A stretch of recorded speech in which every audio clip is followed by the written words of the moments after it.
There are pivotal moments in each of our lives that alter our course forever, steering us down an evolutionary path toward our ultimate destiny, whether we recognize them in the moment or only in hindsight. For my guest, that moment came at the age of 13, though at the time, it was just survival. Left home alone while his single mother worked tirelessly to provide for their family, he learned to adapt. What seemed like a challenge then would later reveal itself as the foundation of his passion and eventual success in the culinary world. At 16, he took his first steps into the restaurant industry as a busboy at the now-defunct Pig and Prince in Montclair, New Jersey. It was within that very kitchen, under the guidance of Chef Michael Carrino, that the proverbial light bulb went off, igniting his pursuit of gastronomic excellence. From that moment on, he climbed the culinary ranks, and now in his late 20s, a serendipitous encounter led him to develop a deep love for Japanese and Asian cuisine, an influence that has elevated his understandings of flavor to new heights. His story is a fascinating testament to perseverance, to self-belief, and relentless passion. Today, I'm honored to introduce to you all the talented Chef Bill Sanders.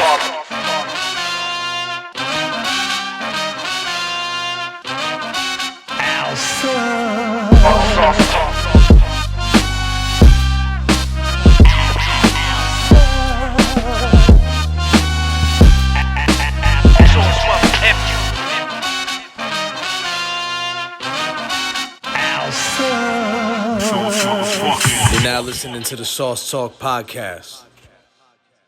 What up, everybody? It's your boy Al Siggity Sauce. Welcome back to the Sauce Talk Podcast. Today I'm with my main man, Pots and Pans, no pun intended, Chef Bill Sanders. What up, my guy? What's up, brother? How are you? Good, man. Good. Thank you for coming. This was in the works for a while, but it was so important and imperative to me that I taste your cuisine before I actually have you in the building. So I finally did 2 days ago. Food from the soul for the soul. That's right. That's your... How was it?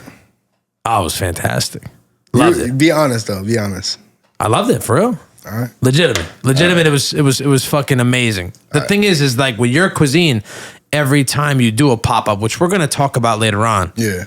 It's a different menu every time. Yeah, I try to stay on my toes, because if I do the same thing, I do the same shit, I get bored, and then it's like, yeah, it's Groundhog Day, and I can do Groundhog Day, but like I'd rather not, you know. Yeah, of course, it's life. But it was imperative that I actually got to taste it, so I can get the whole vibes down before we actually sit down and and record. You can kind of understand, like, if exactly. You put two and two together. Exactly.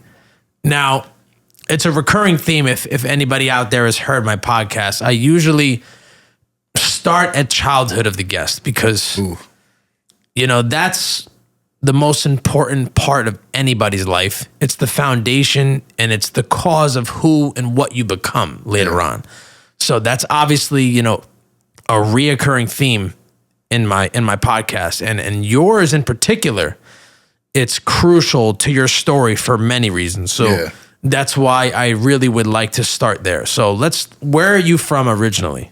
I'm from Montclair, New Jersey. Born and raised. Well, not born, but raised. I was born at University Hospital. Wow. Yeah. What's your ethnicity? I'm mixed, like super mixed. I'm mostly black. I grew up black, but there's a little Spanish in there. There's a little white. I'm mixed to everything. Some Dope. Out here. Yeah, hell yeah. Do you have any siblings? Yeah, I'm the youngest of 7. Wow. 7. Well, technically 8. Like my mom, I have an oldest brother that my mom took in when he was 2. But like we didn't grow up in the same house, so like I forget sometimes. Oh, okay. And a lot of my siblings, we grew up separate. My dad was out here 4 baby mamas, so. Damn, 4 baby mamas. Yeah, but he was out here. Yeah, so I'm the youngest of 7. I got 5 sisters and 1 brother. Oh, God bless. So growing up, what were your parents like? I don't know. I don't know how to explain that. Like, I grew up, my mom's basically a single mom, like for our most of the time I can remember, but like we moved around a lot. Like I grew up like kindergarten in Montclair, like is when I started going to the Montclair school system. But like I remember I went to like preschool in like West Virginia. I went to preschool in down the shore in Brigantine, like right over the bridge from Atlantic City. My grandmother had a Really? house down there. My grandmother had a house in Brigantine, so we moved from West Virginia and moved back up to Jersey. Like I lived in West Virginia when I was like maybe like 2 to 3 or 3 to 4, something like that, maybe 2 to 4. And then we moved back up here and I went to preschool at this spot called Little Learners in Brigantine, New Jersey. Yeah. Oh wow! Like right by Absecon, you know, right over the bridge from Atlantic City. Damn. So you were deep down there. So when did you actually move up to Montclair then? What age? Like right kindergarten. Like we're starting kindergarten. But like my family's from Montclair, like deep rooted. Like my great grandfather owned a funeral home in Montclair, like right across from Martin's, like the Bynum family. My dad, my great grandfather was a funeral director, and I'm named after him. No His name is shit. William Is Taft that Bynum. place still there? So you know the church on Elm Street, like right behind where the Pinks, like it used to be called the Pinks, but it's now like the Gray Building, corner of Elm and Elmwood. I don't know. There's a church like one step in, and it used to be his funeral home, but it's just like church. And now I think the church got like knocked down recently or something like that. Oh wow. Do you have any recollection of what it was like during those times? You know, hanging out in the funeral home and stuff like that. Yeah, my mom tells me stories and everything. Like, so my great grandfather passed before I was even born. I'm sorry, man. And yeah, so my mom tells me stories all the time, like her growing up in the funeral home. Like it's just wild to like think about. But yeah, that's like the family history. Yeah. But like we like lived in Montclair when I was a baby, and then we moved away, and then came back like right before kindergarten. So I went to what was then Rand Elementary. Like it was on North Fullerton, like right by high school. And Yeah, I know now where that is. Now it's Bullock. Now it's Renaissance at Rand or Wow. something like that. But I went to Rand K through 5, and then went to Glenfield. I went to Montclair High. Shout out Montclair High. Yeah, shout out Montclair High. You know, it's funny that you bring up that your grandfather was a funeral director. One of my favorite shows of all time is 6 Feet Under. Have you ever heard of it? Yeah, I've heard of it. I never watched it because I remember when it was like HBO, like the little ad when I was a kid, and that shit was scary, so I wasn't watching it. Let me tell you something. Now as an adult, I think you should go and revisit it. Dude, it kind of changed my life. I love Dexter when it came out. Like, but I think like when 6 Feet Under was advertising, I was like a kid, so I was like, there's no way I'm watching that show. But I would watch scary movies, like I would watch like, Halloween, like all the classics. It's not even like there's nothing to be scared about it. It's really a lot of the scenes from it is a kick in the balls. It's a very I can't describe how incredible this show was. And what's funny is like I saw the ads when I was a kid too, and I'm probably 10 years older than you. Yeah, just about. And a lot of the ads, you know, I wanted to see it, but I never got to see it. Yeah. So I've seen a couple of episodes, and there was a couple of moments that like always stuck out of my memory. And, you know, because there's some scenes in it where since they live, you know, in a funeral home, they embalm they do everything in house. That you would see like the deceased in spirits talking to the guests. That's wild. So I remember seeing like certain scenes when I watched it again as an adult. And I've only seen a couple of episodes when I was younger, but me and my wife, I was like, yo, you got to watch this show, 6 Feet Under. I never got to watch it fully. I'd like to do it. So me and my wife, in the past year, we decided let's do it. And let me tell you something, my man. By the end of the fucking finale. Mind blown. Dude, I cried like a fucking baby, and it changed my life forever. That the finale of that is probably one of the greatest finales of any show I've ever seen in my life. And I've seen a good. I'm telling you, it was such. It was convinced such. me already. I'm telling you, I love a good show, and I love like something that fucks you up a little bit, like Bro. Inception. Oh my god, I love dude Nolan. But Christopher Nolan's movie. the GOAT. That's like on my top 10 list. Oh, it's phenomenal, bro. Gotta be there. I mean, Leo in general is probably one of the greatest actors to ever touch a camera ever. Yeah. Insane. Straight GOAT. The best, bro. And, you know, when I watched 6 Feet Under, that finale, it took me through such an emotional roller coaster. I can't describe to you. And after I watched that, I'm like, this is one of the greatest shows. Because to me, the greatest television show that I've seen of all time is Breaking Bad. Okay. It's perfect, in my opinion. Yeah. When, you know, as far as character development, you know, the whole night. But when I saw 6 Feet Under, it changed probably my perception on life and a lot of things in general. And I really recommend you grab your shorty and you watch 6 Feet Under from beginning to end. It's such an impactful show. It gets its flowers, but I think it needs a little extra on top. Heard. Yeah, You got to do that. I gotta check it out. I didn't mean to go on a rant. Nah, well, You said funeral. You said funeral director. Yeah. That's kind of cool that like your grandfather was a funeral director. Yeah, it's cool. Like I remember like in my basement growing up, there was like the sign like Bynum Funeral Home, like Bynum? Yeah, Bynum. So Wow. my great grandfather's name was William Taft Bynum, and my name is William Bynum Sanders. Wow. Yeah. Taft is such a like a historical Yeah, name. it's some old school like. Hell yeah. You know you're old when your name is Taft. Like that's some old shit. So. Montclair to me, I don't live there currently. I live in the town over Little Falls, but I love that town. I've expressed in a couple of podcasts that I've had a couple of times how much I love that town. Yeah. Mainly for, it's just to me, it's like a one-stop shop for everything. And it's so culturally diverse. Yeah, it's crazy. It's a melting pot. It's a melting pot. I don't know. I wouldn't go as far as saying New York City, but it's like a borough. 100%. In Jersey. Like it's like one of the boroughs. Like I just feel like it's 110%. Like melting pot, crazy. Like, and then there's different sections. Like you got Upper Montclair, that's like the nice section, different zip code. Facts. They think they're better than us. Like I'm from 0704 too, you heard? Like I'm from down the way. But like it's different. And like you got like crosstown, you got uptown, you got downtown. You got the Ave. That's like everybody knows the Ave, and I think anybody from Essex County knows the Ave. Facts. Like, it's called the Ave. The Ave. Like that's what it is. And then you're talking to from somebody else, and they're like, or talking to somebody from somewhere else, and they're like, "What's the Ave?" Like they don't know. You'll see. Yeah. They gotta know. But if you know, you know. And Montclair is like to me. It always like because I grew up most of my life in Verona. Okay. And that's right there. Yeah.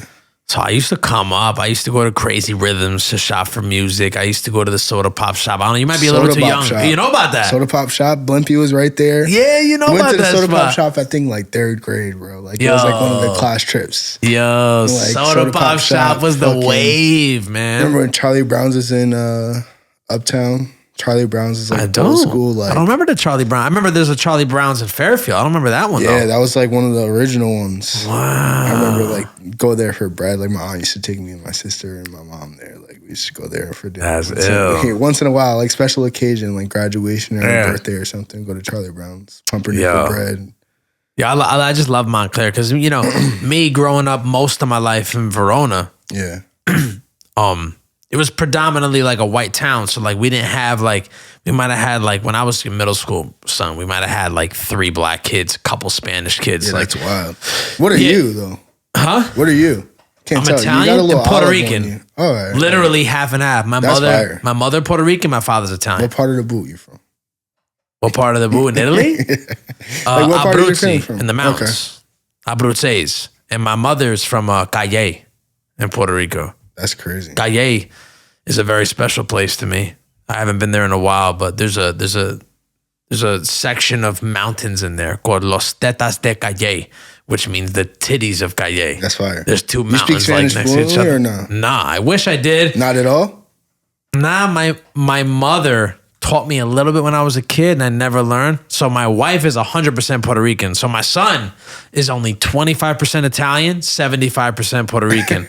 And my wife always pulls the weight for me when it comes to speaking Spanish because she speaks it. So she pulls the weight, but I never learned. But here's the problem. It's like how you never learn though? You get yelled at in Spanish. Come on. I know. When I say words in Spanish, like I work for public transportation. I told you I work on the train. Yeah.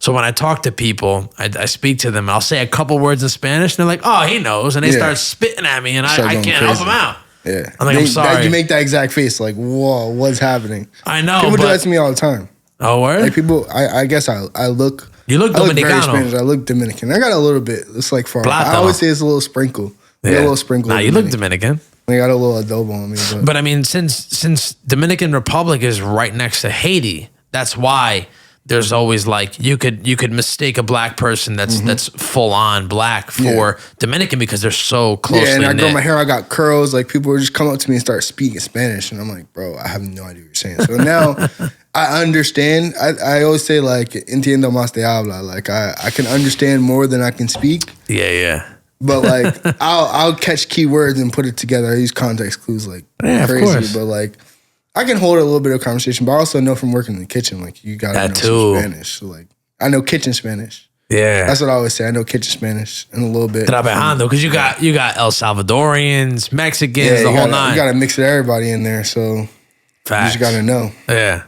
But we're going off on a tangent, but Montclair was always like, I appreciated how Montclair was always so culturally diverse, and like you said, it was like a mini New York. It was like another borough. Yeah. It was like the sixth borough. You going down there, you go down the Ave, and you got the rich area up top, then you go downtown. And that's what's special about Montclair is there's the Ave, which is, to those listening, Bloomfield Avenue. Yeah. Which goes through Fairfield, Caldwell, Newark. Bloomfield, it goes all the way down. And when you start at the top, after you go through Verona, you hit Montclair, Upper Montclair, where MKA, Montclair Kimberly Academy is, and you start going down the hill.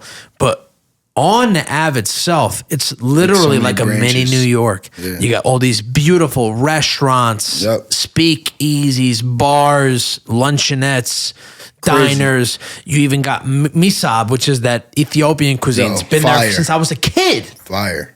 Since you were a kid? Yeah. That's crazy. I met a dude on my train because I work in public transportation, and he said his cousin, her family owns that spot, which was ill. He's like from Ethiopia, and we were having a conversation. But you keep going down the hill, and then you get towards Bloomfield, Newark, and it gets more gully as you go down. Yeah. And I never forget when you hit that Crown Fried Chicken. Which one? In Montclair? Or the one right on Bloomfield Ave. Right in Montclair. Bloomfield. Across from Taqueria. Now it's Taqueria. Oh, it used to be Elevation Burger. Yeah, Elevation Burger. There's a fucking billiards pool hole on the second floor, which is fire. Used to go up there. Yeah. A lot of the OG blackheads used to be upstairs. Open? I don't know. I haven't been there in years. I don't think so. Well, Fascino's right there, which is not even Fascino anymore. It's Joya Mia. Shout out Joya Mia. Yeah. I love that spot. Shout out the homies. Hell yeah. But I remember like traveling down and you could see like everything change. The border from like Upper Montclair, like the nice, like DK nice part of Montclair, to like the lower side is like North Willow, South Willow, or like, that's really it. Glenridge Ave, kinda, but like once you get North Fullerton and you get to Glenwood or Glenridge Ave, and then once you hit North Willow, that's like the changeover, and you're like, all right, I know where I'm at now. Yeah. And you hit Lackawanna, and you just keep going down. Like once you're at the Shell, it's like now you're leaving Montclair again. That's it. And that's when it gets gully. Yeah. Like I said, like you really knew once you hit that Crown Fried Chicken, because we used to always get the Italian cheeseburger there. You know what I'm talking about? Yeah. That big ass sub with the cheesesteak and the French fries in it. Hell yeah. We used to cop that heavy, and there would always be somebody outside asking to hold you. Let me hold the dollar. Let me hold something. If you ain't privy to that knowledge, let me hold something. Let me hold $1. $1. Let me hold something. Like, you got to give up something, bro. I got asked that every time I was up in that building. Yeah. But I mean, Crown Fried Chicken is a staple to any hood. Yeah. Staple. That's how you know, like, all right, to me, that's when I'm like, all right, I'm good over here. Like, that's what I'm saying. If there's no Crown Fried Chicken, I can't get with it, honestly. I mean, that's how you know you're there. You got to hit that late night spot after work, get a 2-piece, get a little 3-piece and some fries. Facts. 2 thighs in a drum, always. That's how you roll over there? Always, bro. Wow. I know some people do the kill breast. I can't, bro. It's too dry. Like, gotta go darker. But that's what's funny is like, especially now, we're gonna talk into it later. How you're in such fine dining elements, right? Somehow. But there's always room to appreciate that hood shit because that's the foundation. That's the foundation. That's how I started. Yeah, I cook like ramen. Like I have a ramen tattoo, like Japanese style ramen. Sick. I still eat top ramen. That's food for the people. Top ramen. I still do all the instant ramens, but like, wow, can't beat the classic beef ramen or the chicken. Depends on the day. You gotta have both. That shit is hard. Excuse me. But yeah, you go down Montclair, down Neck and shit, then you get to fucking New Street. And Oh, yeah. when I was growing up, New Street was quote unquote the danger zone. Nasty New. That shit was the danger zone. And what's special about that area and Montclair in general is in the 90s, the Outlaws. Yeah. Tupac and the Outlaws. And there was a specific member that was from Montclair, which was, as far as I'm concerned, the greatest member of the Outlaws, is Hussein Fatal. Fatal Hussein, whatever you want to call him. What's odd about him, aren't you ironically connected to those dudes somehow? Yeah, kind of. So, like I said earlier, like my mom, when like back in the day, she took in a kid when he was 2. That's like my older brother. His name is Madi Bang. So he was part of the Outlaws. Like there's like a video of him in like Tupac's like giving a speech, I think about like Death Row East or something like that, and like he's in the background just standing there, like wow, young as hell. For real? Yeah. So that's my big bro. Shout out to them. He has a brand. I want to say little, but he has a brand, and he's like still connected with everybody. Like from the street. Yeah. You got Trife over there. Shout out to all those. Those are like I like my big cousins and everything like that. Like I never I'd probably seen Fatal a few times when I was a kid, but like, and then my cousin, his dad, like my uncle, I guess you could say, obviously, but he was part of that. It was like the Outlaws, and then they kind of switched over to like Jersey Mob. It was like a rap group. Like you got Gaddafi, you had Fatal, you had it was a bunch. I think it was like 6 or 7 of them. Yaki Gaddafi and Fatal was like the 2 main dudes that you always noticed. It's just fire. Going crazy. They was in the Biggie Beef video. They both had a verse on them. Yeah, they was both in Hit 'Em Up. Yeah. What's even crazier about that shit is, I believe if I'm correct, I had a little one too many tonight, but if I'm correct, I believe Hussein Fatal left the Outlaws originally because for multiple reasons, but I feel like he felt that Tupac wasn't protected as he should have been during that Vegas shooting. I think that was one of the reasons why he dipped. I mean, probably. As well as, Roddy Beal for killing Gaddafi, Yaki Gaddafi. Rest in peace, Yaki Gaddafi. But he died at the hand of Roddy Beal, if I'm even pronouncing that correctly, which I believe I read somewhere that might have been an accident. I don't know if you know further on that story. I don't know much of the history, like that part of it. Like, get too deep in it. I know like the deep, like regular 90s, all that stuff, but I never really got too involved with it. I was kind of young at the time, so I was like, well, apparently that dude Roddy Beal is the one who killed Gaddafi. But apparently I read it was kind of an accident. That's wild. And so that was like another one of the reasons why he kind of left Outlaws for a little bit. And he was tight at the rest of the crew for signing to Death Row. And he was like, Tupac apparently did not want anybody to sign to Death Row after that. And I guess they, at least that's what I read about it. Yeah, it's crazy. I just actually went on a deep dive like not too long ago. Oh, like the whole Tupac Biggie conspiracy. Cause like my girl never seen the videos, so I had to like put her on. I had to put her on some like Black culture history. Yeah. So like we watched the Biggie movie, and then I started showing her all the YouTube videos, like deep diving, like. Then we watched the Tupac movie, so she could compare and contrast and see like. She's like, oh, I don't really know like what happened. So I'm like, and I'm pausing the movie during it, like, yo, look, all right, so this is the explanation of it behind everything, but it's crazy. Like I think there's so many theories, but like. It's just so many. Wise beyond their years, gone too soon, Like Tupac was wild with the like intellectuality. Yeah. It's like he was crazy. One of the best ever. A super talent, not only for his emceeing, but his acting was on point. He was just a super artistic individual, a visionary. He was, a phenomenal guy. Growing up though, for you, initially, you never wanted to be a chef. No. Even though, if I'm correct, your father once was a chef, wasn't he? Yeah, my father was a chef. So when I was born, he was actually in culinary school, and like he's been a chef like my whole life. But really? I didn't Like I didn't pay attention to it. So like a family, like my family's like my uncle, married in uncle, owns Sandwiches Unlimited in Orange. It's like a staple over there. But Sandwiches Unlimited, Big Yellow, it's like family business. Yeah, I never heard of it. I don't be out in Orange that much besides Star Tavern. It used to be in East Orange on Main Street, and then they moved to, I think it's like William Street. It's like behind Main Street, kind of. It's like in the back parking lot, kind of hidden. Your dad owns that? Nah, my uncle. My dad was a manager there for years. So like my dad worked at Montclair State. I have like a newspaper clipping of him like holding a vegan plate in like the 90s, like wow. In like the newspaper. But he like worked in like, he was like a corporate chef for years, and then he was like managing the family business. He was like managing Sandwiches. So like he just ran it, and he would always cook at home. Like, so like he would get me and all my siblings together at my grandmother's house. He'll make lo mein for us, like, and just like chef it up. He was always cooking, like making eggs. Like he'd always have like, he had like signatures. Like the night after tacos, we gotta have taco omelets on the next day. Like that was just a signature. Lo mein was his signature, and like taco omelets. Like that's what I remember. Word. Yeah.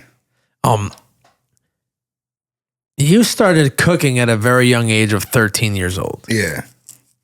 Just like at the house. Like it wasn't like serious. I wasn't wilding out. The main thing about it to me that struck a chord within myself is that it was done out of necessity. You had a hardworking mother that wasn't home much.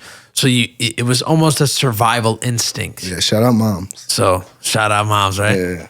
She's the best. That's my rock. So what was that whole situation like for you, and what are your earliest memories regarding that time period, and what kind of meals were you cooking for yourself? Because to me, that's probably the most important part of that situation is you're somebody who doesn't really know how to cook. Yeah. You're cooking out of necessity because you got to survive, because your mom's grinding to provide a roof over your head. Yeah. So shingles over your head. What kind of meals were you cooking around that time? Damn, that's crazy. So, I mean, my mom was a single mom. My dad passed when I was 10. So, like, I was like fifth grade. Sorry to hear that.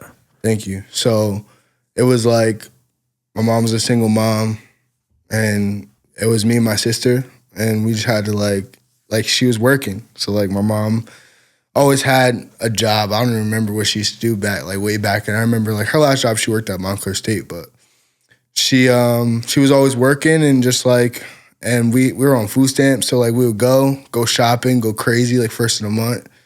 And I used to be embarrassed about it back in the day, but I was embarrassed. Like she pulls out the card. I'm like, let me go hide over here by the turn. Like in Pathmark and Lackawanna, like I'm hiding while she pulls out the card, and I'm running away with all the cart of food. But it's a life. And then like, so we just always were kind of like stocked up. The pantry was always stocked up with like canned goods. And I was just like, me and my sister actually is a chef as well. So really? She Get the fuck out of here, for real? Yeah. We got a family of cooks. Like I think, wow. Well, 3 of my sisters cook. Like the oldest from my dad, she's not a chef. She works in like the school system. Like she's like a director for schools. Like she organizes and like pulls in talent. She works in the schools. But she throws down, like Thanksgiving's her holiday, Christmas, like she cooks the whole thing. She does Thanksgiving in her crib, but like then my sister under her, like not the next one, but like the third sister, she's a full-blown chef. Like she does private chefing, and she's out here. So she started cooking in high school, and that was like, so like all me and my sisters all have different moms. Like I got one full blood sister. Like we both got same mom and dad. So we were in the house together. So she started cooking in high school, and we're 3 years apart. So I was a little younger. So she started cooking and experimenting and like making dinner for like projects and stuff. And so I started experimenting, and then I would just like cook. Like it was me and her. So we would cook me and her, and then just like progress. And she got older. She kind of moved out. And then like once I started smoking weed a little bit, I would cook for her and her boyfriend. And just like, they'd be like, really? Oh, you can cook? And I'm like, all right, yeah, I'll make something. So I used to freestyle, take all the leftovers out of the fridge, make quesadillas. Wow. For years, I've been hooking up instant ramen for years. Like Chef Boyardee, just hooking it up, doing a little freestyle with it. Like hamburger helper, don't follow directions, add some extra stuff. Like that was just the thing. and just like freestyle. I don't know. I was always like experimenting with flavors. Like I used to mix my cereals when I was a kid, like on some just like Fruity Pebbles and Fruit Loops mixed. Ooh, that shit's a game changer, crazy. But like you gotta know, like Golden Grams and Cinnamon Toast Crunch. I'm telling you, this is like, that's my roots of like flavor building. But I didn't know what I was doing. I was just, experimenting. I was always curious. I always wanted to build things and like try different stuff. So I wasn't really cooking anything crazy. I was just doctoring up the basics, like whatever freezer foods or like whatever canned stuff I had, or like corned beef hash was my shit. Hormel corned beef hash. Got to get it. If you know, you know. The can, out the can, lay it flat, can, cast iron pan, flatten it out. You're a sick guy, let it go until it's crispy, and then flip it, bro. Best corned beef hash ever. First time I had real corned beef hash, I was like, this is not valid. Like, but then my taste progressed, obviously. Like, but with all things go back mature with age. Yeah, I still go back to my roots. I'm not ashamed of it. Wow. But that's the building blocks of the foundation of what you became. Yeah, it's wild. That's important stuff. That's the problem is, like, I don't care what Michelin star chef talks that talk and all this shit. You can never forget your roots. You can never forget the simplicity in life, especially when it comes to cuisine. You can't forget the simplicity. Even though it's junk food, this is the stuff that started all of us. Yeah. You know what I mean? It really did. Facts. Really did. So what I'm curious about is what initially actually started you to become a chef officially? Like, what was the inspiration? What moment did you say, I want to become a chef for real? I was already cooking for like 2 years. I didn't, like, I wasn't sold on the idea, honestly. I was like in high school and everything, like I was really into math, and I was really into like building things. Like math and science were my shit. Like I loved chemistry class. I got straight A's in math, but like I would get like D's in history because I was like, this shit is boring. Like, but I was like into history, but I didn't want to learn it that way. Like I didn't really like school from jump. But I wanted to be an engineer because I was like, that's math, it's building shit. So in my head, I was like, I want to be a mechanical engineer and I want to build a power plant because I love energy and like the way things work. I went to school I applied to every school. I got in every school but NJIT, and I was like, fuck that. I'm not going to school. I don't want student loans. I was like, nah, I'm good. So I went to Essex County and I was working. So I was like, all right, let me just try out the major because I can get a glimpse of what it's like before I go and transfer out and pay for school. So I was like, all right, financially it was covering it and I could still work, I could still get bread. Because I was kind of helping my mom out. Like I was giving her a little money so she could help pay the bills and everything. Like I wanted to make sure I could help. My first ever job was at Twist Frozen Yogurt. There was one in Montclair. Twist. And one in West Caldwell. Like shout out Twist. Right across from Essex County in West Caldwell, actually. Like right across from that plaza on the Ave. Yo, was TCBY open at the same time? Because there was a TCBY around the corner by the Dunkin' Donuts. You remember that? Yeah, maybe it was. Maybe. There was very few TCBY by the time I got to that era. Word. But excuse me. Worked at Twist. That was my first job, and I was just like sweeping the floors, working the cashier. Like I learned how to make a cappuccino. But it was like a frozen yogurt spot, and I quit there one day because I got sick of it. They were like accusing people of stealing, and I was like, nah, I'm good. And my sister was working at Pig and Prince, and I was like, let me just go there. I went there to eat one time. I was like, they're doing wild shit. Like they were making ketchup. I was like, nah, I gotta go. Let me just go see. So I was like, I can probably get a job there. So I went there, walked straight down. I like took the 29 down the Ave, hopped off, went into Pig. I remember it was like a Tuesday. And I went in and asked if they were hiring, and I ended up talking to Chef. Wow. Mike Carrino, shout out big homie. Wow, I was gonna ask you about that. That's my You OG. just answered my question. Yeah, wow. So I had my interview with him, and he sat down, we talked, he gave me the application, filled it out. A question on the application is, who's your favorite NFL sports team? If it wasn't the Jets, you're already getting a point off. Like that's not a real thing for real? It's a question on there. like my man's is a Jeff fan down to the down to the T. I gotta ask Mike that his ringtone is like the band. Not I don't know if it's called the band song when it's NFL, but like da da da da da. I gotta ask him that's his ringtone still to this day. Come on, I heard it the other day. We were at dinner. That's the man. So he interviewed me, and then he was like, "All right," like he goes back in the kitchen, he comes out, he goes, "Why did you tell me Marissa was your sister? You wouldn't have to done all that." I was like, "I wanted to get the job on my own." Wow. So I was 16, and all right, now I got a real job. So I started working in the restaurant, and I was a busboy, and like sometimes we would run food, but like mostly I was a busboy to start, folding napkins, wiping down tables, like resetting the tables, all that. But I was immediately like enamored by everything. I was like, bro, this is a machine. Like, it's like so many moving parts. And then I was just like intrigued by the kitchen. I guess it's just like in my blood. Like, yeah, I didn't really think anything of it.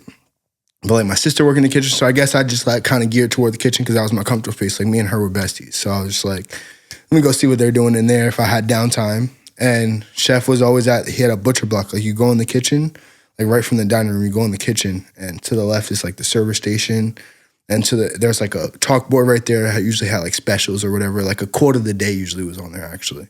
He's a very wise person, but like methodical. Like there's a method to every madness, you know. Like so, then you go to the right. There's like a deep freezer, vac machine, and the line is right here. And then there's a butcher block. As soon as you make the right, there's a butcher block right at the window. And yeah, like a meat locker here. It was like a walk-in, but it was like humidifier in there, like to cure meats. Like I remember it was magical, amazing. And I was just like, what the fuck? I was like, this is crazy. So then I used to just stand there and ask him 1,000 questions. So much that he kicked me out of the kitchen. Like he used to kick me out of the kitchen and be like, yo, just go. You're asking too many questions. Get out of here. Go. Don't you have the table to clean? Like, go. And then it got to be so much that I couldn't pass a certain tile. Like I had to stand at the deep freezer. I couldn't pass the deep freezer unless I was running food. And then I was like, all right, let me just get so good at this. So I started running food. And I was a food runner. Wow. And he couldn't kick me out of the kitchen now. So then he started making me do stuff. I was like, pick herbs, organize shit in the kitchen, like go organize the rack where all the quart containers and the bowls are, everything. Organize the chest. Like he had like, you know, like a car guy has like that metal, like heavy duty tool chest. We had one of those in the kitchen, like all labeled, like rubber spatulas, whisks, tweezers, wooden spoons, like all the stuff, big bulk stuff. So like I would organize that and just like make it look neat. I would organize things and like pick herb for fucking 3 hours. Wow. Picking thyme by hand, rosemary, and tedious work that nobody wanted to do. But I wanted to be there and I wanted to ask questions, so I had a task. And then I would organize all the spices. It was like a spice rack above it was like the pass and there was a spice rack behind it. The butcher block was here. There was like a little empty space and there was like a knife magnet. So I used to organize all the spices, like whole, dry, herbs, just organize the whole thing. And then there was one day I was organizing and I started tasting everything. I just taste everything. So I would smell all of them because I'm organizing, like cleaning the containers and just organizing like alphabetically because I was like OCD. I was like, if I'm going to do it, I'm going to make it look good. So then I started tasting everything. So then he would make the cured meats, like he would get like half a pig, like every other Thursday or every Thursday. I don't remember the exact schedule, but he would get a pig in and we would break it down, or he would break it down and we would separate different like charcuteries. Like we'd do sopressata, we'd do lomo, we would do like duck prosciutto, like regular prosciutto, and then like certain like any skin fragments would get cleaned, like scrape the fat off and boil them and make chicharron in-house. Wow. Like everything was getting used. And that was like the first time I've ever seen like whole animal like breakdown usage. It was wild to me. And I was just like, this is amazing. But he was always doing cool, crazy shit like that. And I used to make the spice mixes for the charcuterie.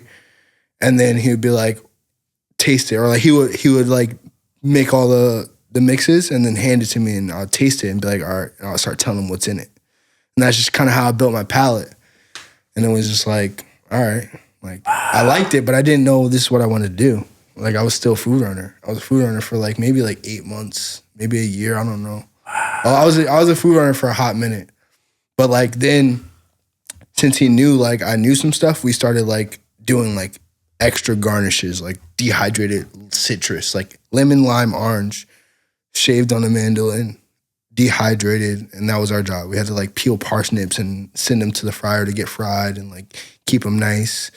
Bought like microgreens to keep in the window one time, so we had to clip them and water them, and then like we changed over the patio like dirt part into a garden. Yeah. It was like my job to keep it clean and like nice, and I would go out there and pick herbs every day before service. Like, so this is not only the first time you got to see how a real restaurant is run, yeah, but a specific case scenario where you have a mastermind, somebody who has clear vision, clear understanding of flavors, of tradition, of all that stuff wrapped into one human being on display for you. So I'm trying to put myself in your shoes around that time, and it must have been like fucking Wonderland to you. It was wild. And I think at first I didn't really realize until I started cooking. Like once you put me on the line is when I realized.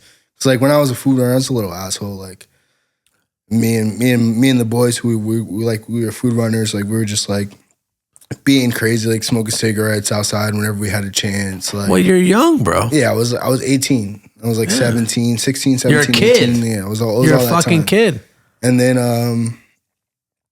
so I was fuck around, but he would always like bring me on to like if he was doing a private event, like I would go with him. And that was like right when I started cooking. Like it was like the 6 months before I like actually made it on the line. I was like his right hand to go to like events and stuff like that. And like just like I'm setting up 24 plates so he can just go plate easy. I'm picking the herbs. I'm setting up the little tedious stuff that like maybe he doesn't have time to do. But like it was all a lesson. And that's what I realized in hindsight, like later on, like through my whole progression there, like it was all a lesson of like where things he was teaching me. And like he had already had my sister like kind of like under the wing. Like she worked at Passionate with him when he opened Passionate, and then worked at Pig and Prince as well. But like now it's like I'm next to him, and now I'm like just like laser focused. And like it took a minute, but once I got there, I was like, yo, like I just want everything that you can possibly teach me. Wow. So then I just like ran with it. And I finally got on the line one day because I knew all the stations because I watched every station from the past. So I expo for a while, and I became good at expo. So like expo was my thing. I was a kid. And Can you explain expo to the listeners who don't know what it means? Expo, expediter, like it's kind of like the orchestrator of the kitchen in a sense. Like the chef, obviously, but like whoever's on expo is running the kitchen. They're running the show, right? Because every ticket comes into you, and you're directing each station. Every plate has to come up together. Timings, everything is dependent on expo. So like, if the expediter's not good, service is gonna go bad. Things are gonna get fucked up. Food timing might be off. Like you're running the show. So I got good at expo, and like it got to the point where sometimes like chef would not work expo on a Friday night, and it's like me and my boy Joey are working expo, and we're fucking running it, and we're running food at the same time and just like doing the thing. And it was fire. Like it was a time like we would set up expo with a tablecloth, like old school shit. Like nobody does this shit anymore. Like white tablecloth on expo, crispy, clean. All your stuff is down. Like you're taping the rail down.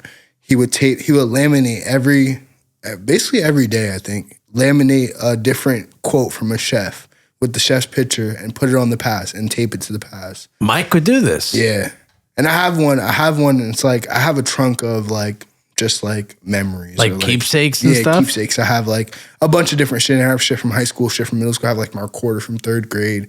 But I have like a stack of recipes that chef gave me.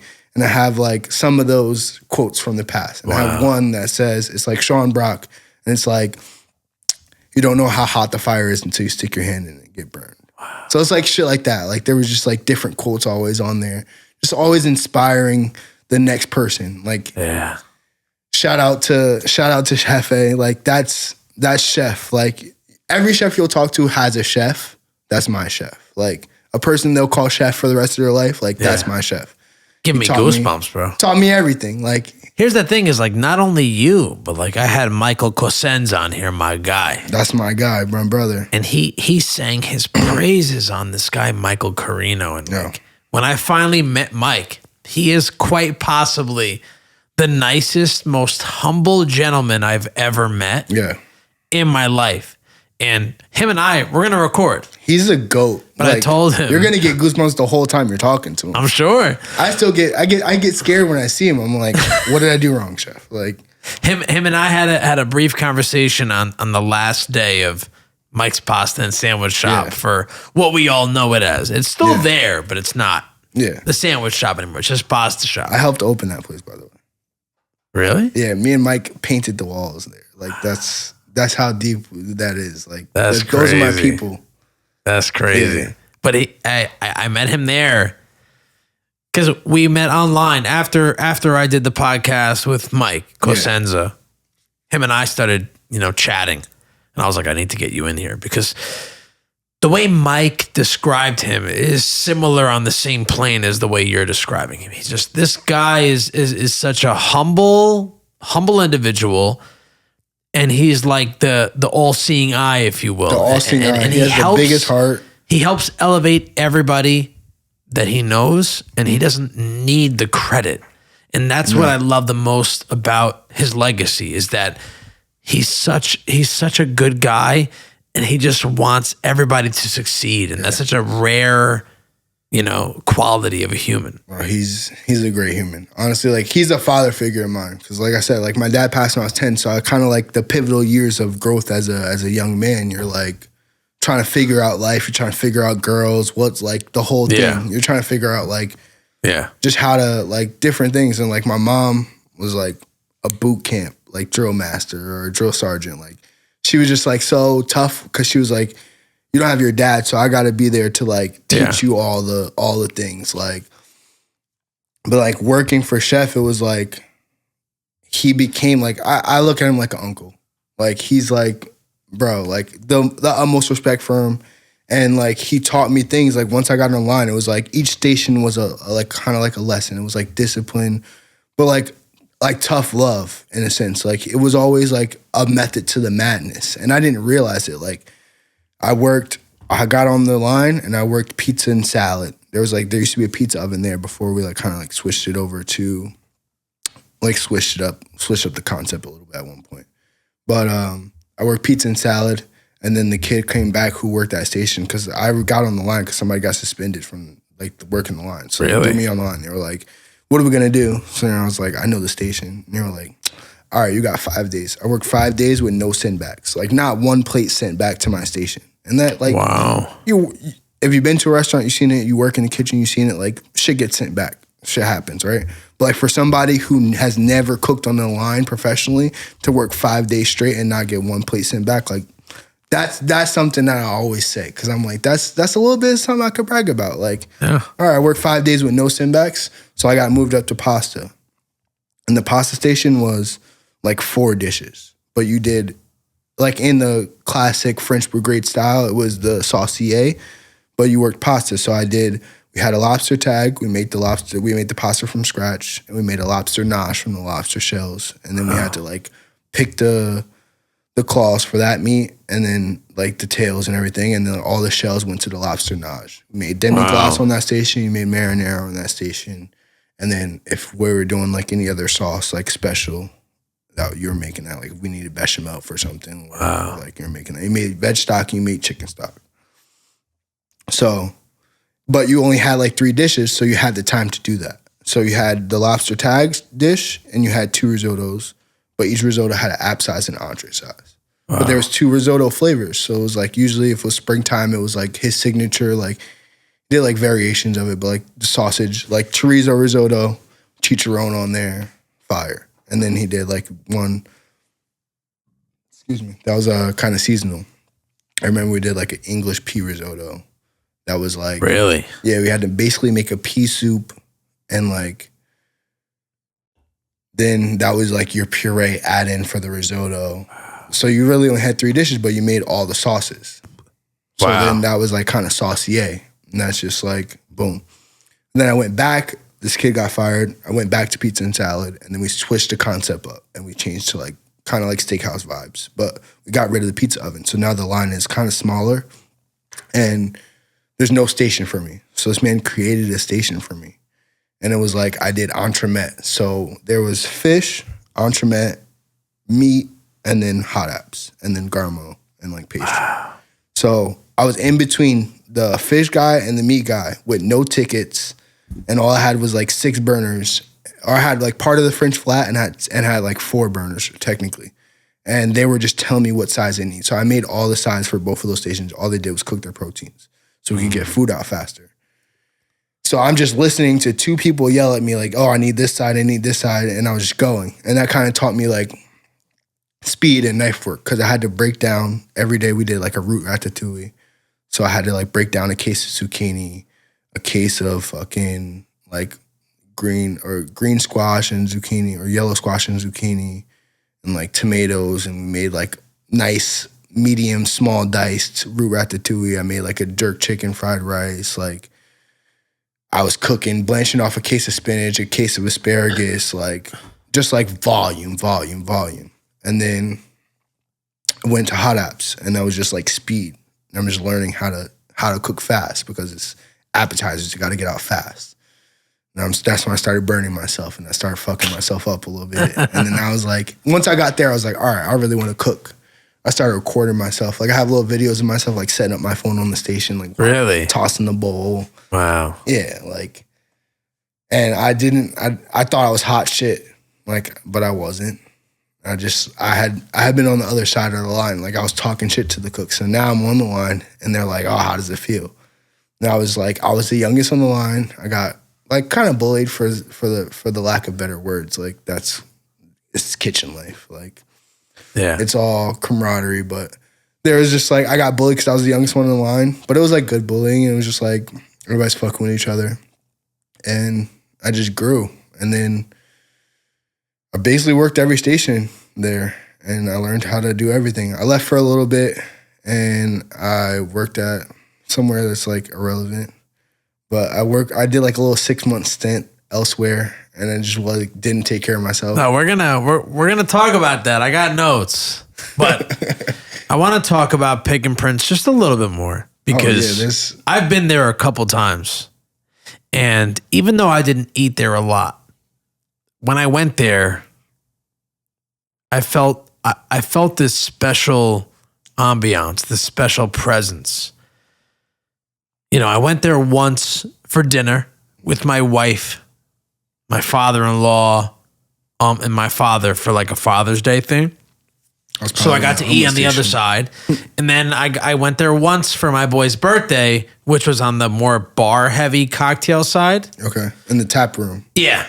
Yeah. Which it was such a... The thing about that place was, even if you didn't like the food, let's say, it just had such a cool...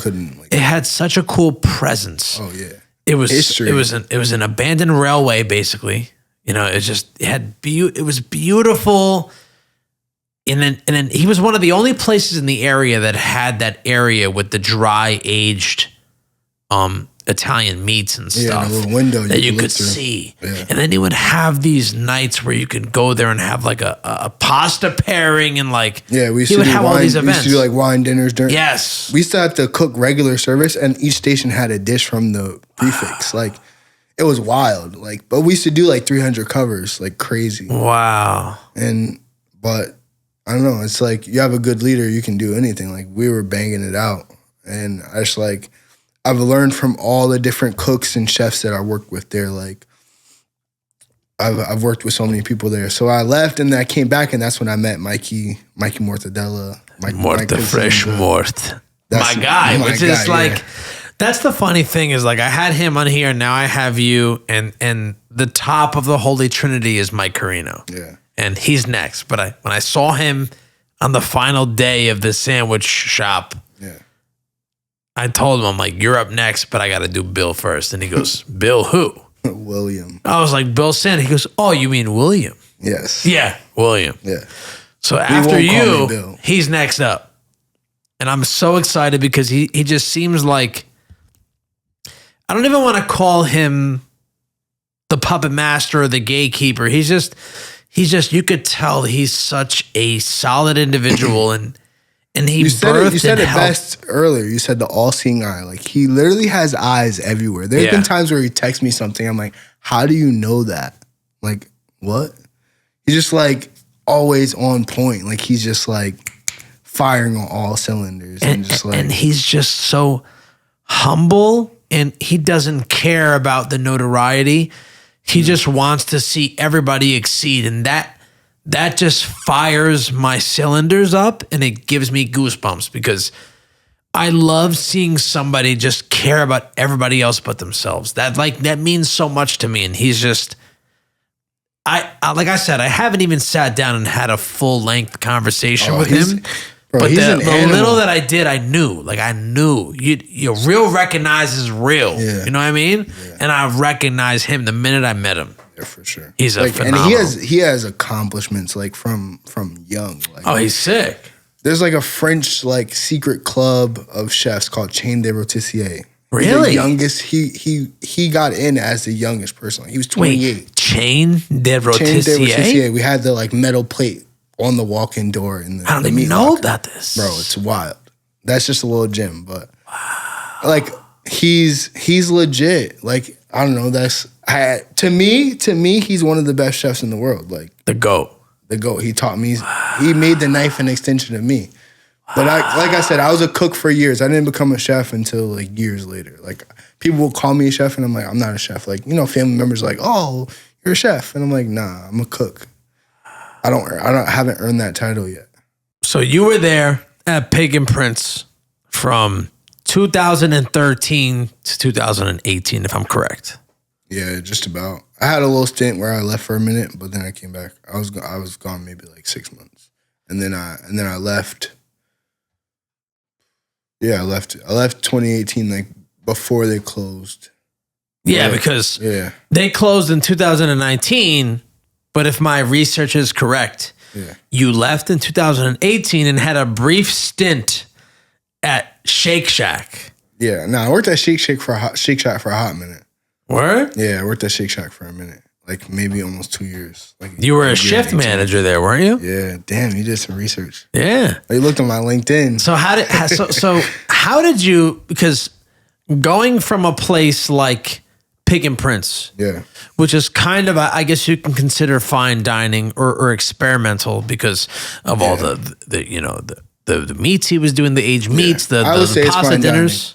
Dining. Yeah, right. Yeah, chef was wearing Chef White's long aprons. Like, there was tablecloths on tables for a hot minute, and then they took them off. Of course. But, so how do you go from a place like that, right, where you were learning the ranks, and then you leave and you go to Shake Shack, which is, a very opposite. I guess you can consider it a retail environment, like, and Fast cookie casual. cutter, if you will. Yeah. And you were a shift manager there. How did that situation happen? And what was that transition like? Because it's literally two different worlds. Yeah. So when I was cooking, when I first started cooking a couple months in, like, chef was like, oh, you should go to culinary school.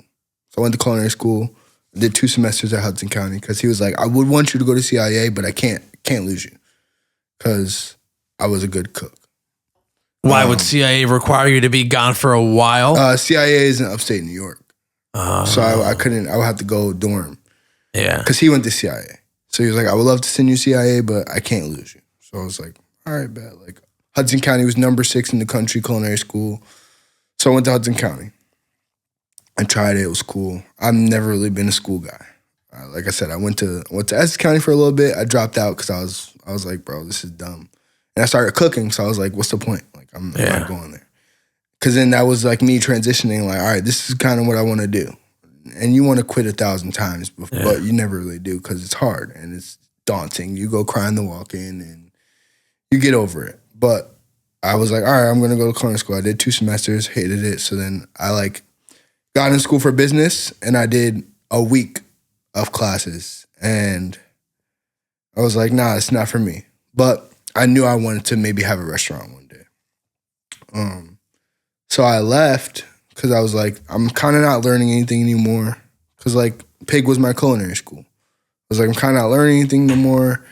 And I was like, I had the opportunity to go to Shake Shack. And I was like, let me go learn the other side of the business. 'Cause I was like, for me to own my own restaurant, I need to learn how to manage it as well.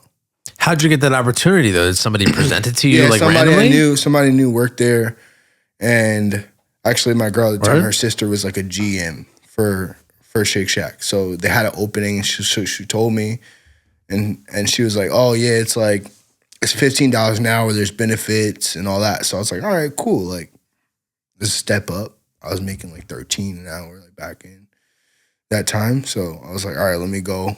Makes a little more money, and I can learn the other side of the business. So I did it. And it was cool. Like it was crazy. But it was like you go through 8 weeks of training and you gotta learn every single station. Because as a manager, you need to learn how to work every station so in case somebody calls out or whatever the case is.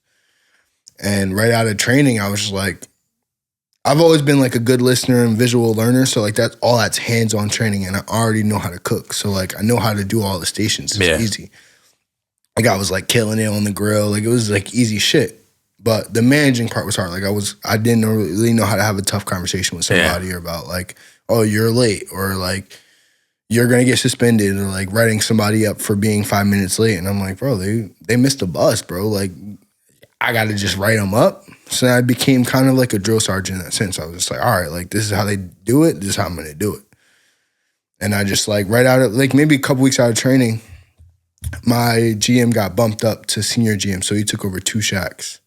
So I went with him to the second shack because I was like on point and I was like meticulous. So he took me with him to the other shack. They had like a low sense of urgency, like call it a red check percentage. Cause like once a ticket goes over 7 minutes, it goes in the red on the screen. So like you want that percentage to be lower than 20%. Their red check percentage. A ticket meaning like an order. Yeah, order. Okay. So like you every time like it shows up on a screen, it's called a KDS screen, kitchen display screen. Okay. So like once the order comes in, it shows up on that screen, and once it turns yellow, it's at 5 minutes, and once it turns red, it's at 7 minutes. Wow. So everything in Shake Shack takes under 5 minutes to cook. Huh. So an order should never really take over 7 minutes. So once you go over that 7 minutes, it's in the red. So you want to try to get out of the red. So that's top priority. Yeah, you want to have that percentage be low. And that's like your sense of urgency. So like once your red check percentage is over 20%, now you kind of got eyes on you. And like as a shack or as a shift, whenever that thing is happening. But this shack had it for like a long time. Like that was an issue. So we went there to try to like build it up. So like I went with him because I was good at that stuff. Like just like organizing and getting things tidy and like fixing. Excuse me.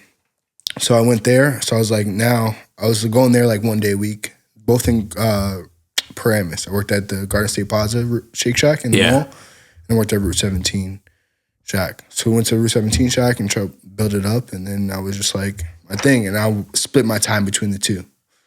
So I was just like fixing, and I was good at it because I was like, all right, this is just like. You follow, it's kind of like following a recipe, but at all that time at home, I was cooking. Like that's when I was just kind of like practicing and like figuring out what I wanted to cook.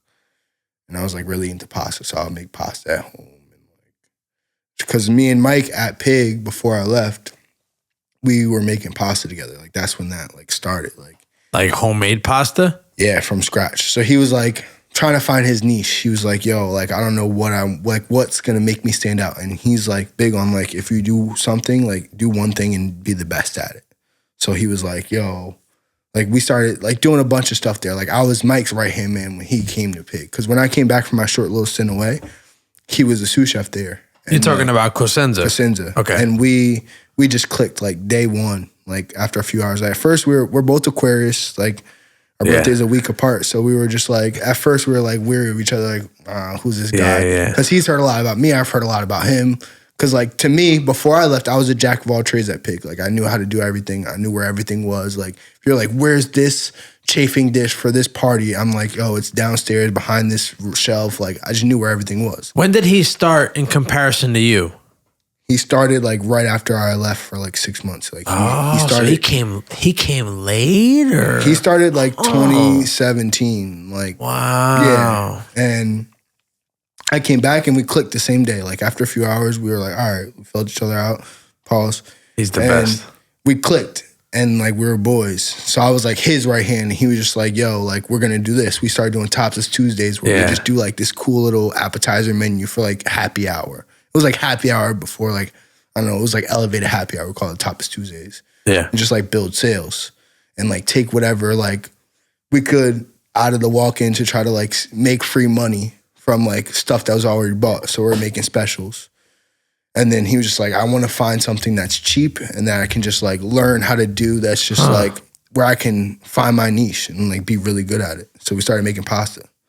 We just stand at the butcher block and stand there for hours and make pasta. Like, so that's how we fucking really started. Gabardine, we were making soppressini, and we would just sit there and make, and I would record, and he'd be like, yo, stop recording, or you're not recording, are you? Like, delete that. He's like, if it's not perfect, I don't want it out in the universe. Like, and he's the fucking pasta god, bro. The god. And I'm just proud to say I was part of that journey. Like, I was there with him. Like, I'm not as good as him, but like he's going in right now. I was there with him. Like, I learned from him. So it's just cool. But yeah, I went to Shake Shack to learn outside of the business. And I worked there for like a year and 18 months. But I helped, like, I was so tied to Big and Prince that like I was still there like every week. Like I would still go there. Like if I had a day off, like if I was going in later on a Saturday, I would stop there before I went in. Because I still lived around the corner. Like I grew up around the corner from Big and Prince. Like for years, I walked to Big and Prince because it was down the street from my crib. So, like all my young years working there, I went there. Like I used to buy cigarettes for the bartender at the Exxon across the street because I used to buy cigarettes for my mom there. She used to call and be like, "Yo, my son's coming to pick up cigarettes." That's so, crazy. Like, I would be able to get cigarettes to the bartenders. They're like, "Yo, go get me a pack of cigarettes." I'm like, "All right, I got you." Like, wow. So like that was just like my hood. What you say? It's not the hood, but like that was my hood. Like, I grew up over there.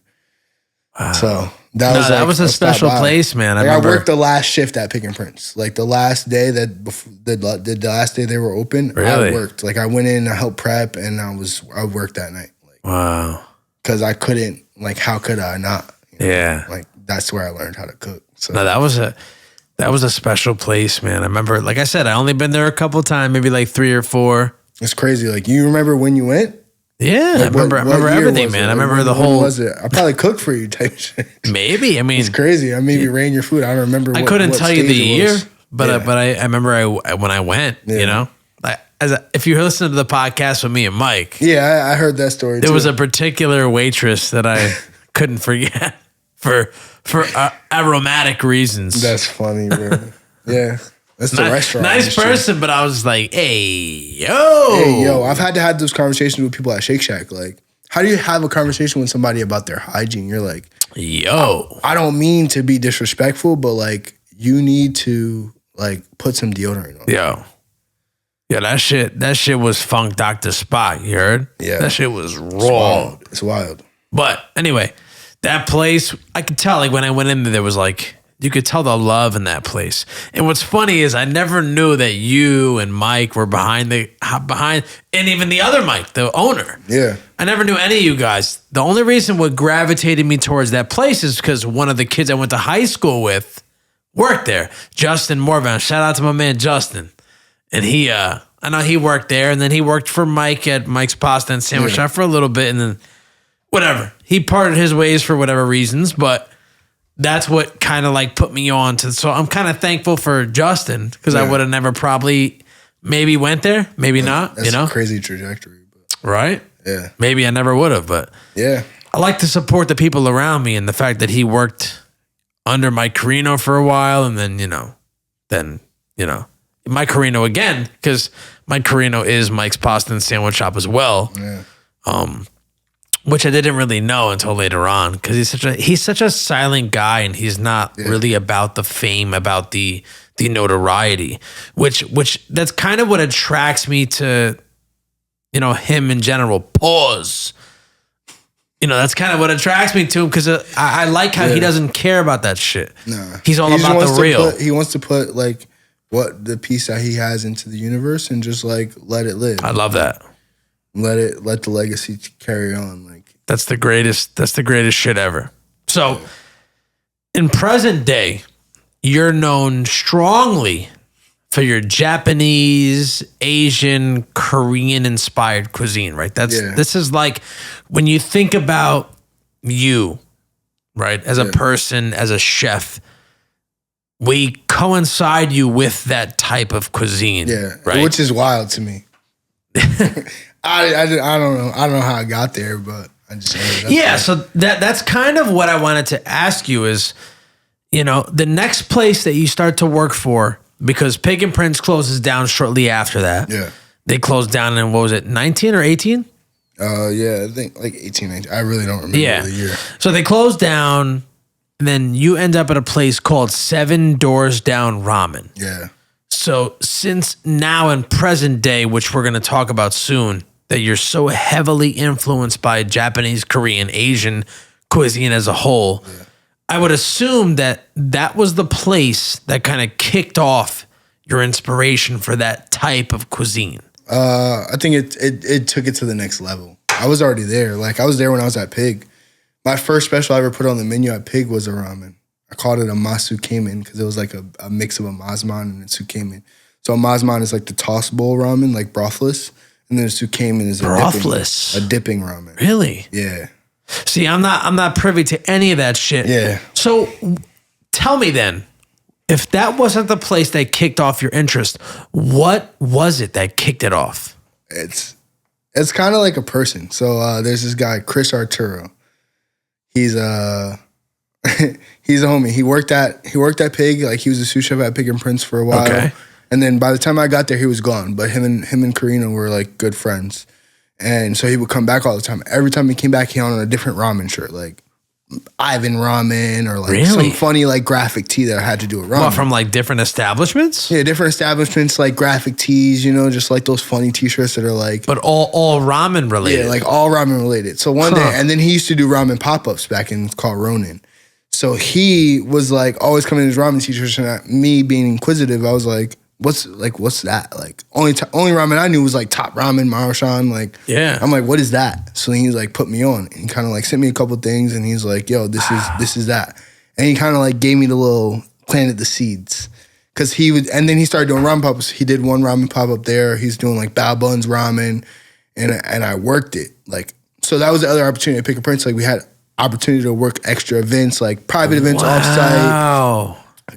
Those prefix dinners, wine dinners, people used to come sit in the kitchen and do like a chef's tasting. Like my man is the OG for everything. Anything anybody's doing now, he did it first. And what's his name again? Mike Carrino. Oh, Christopher Arturo. He was doing that. Chris Arturo? Yeah, Chris Arturo. He works in the city now. He's like executive chef in Brooklyn.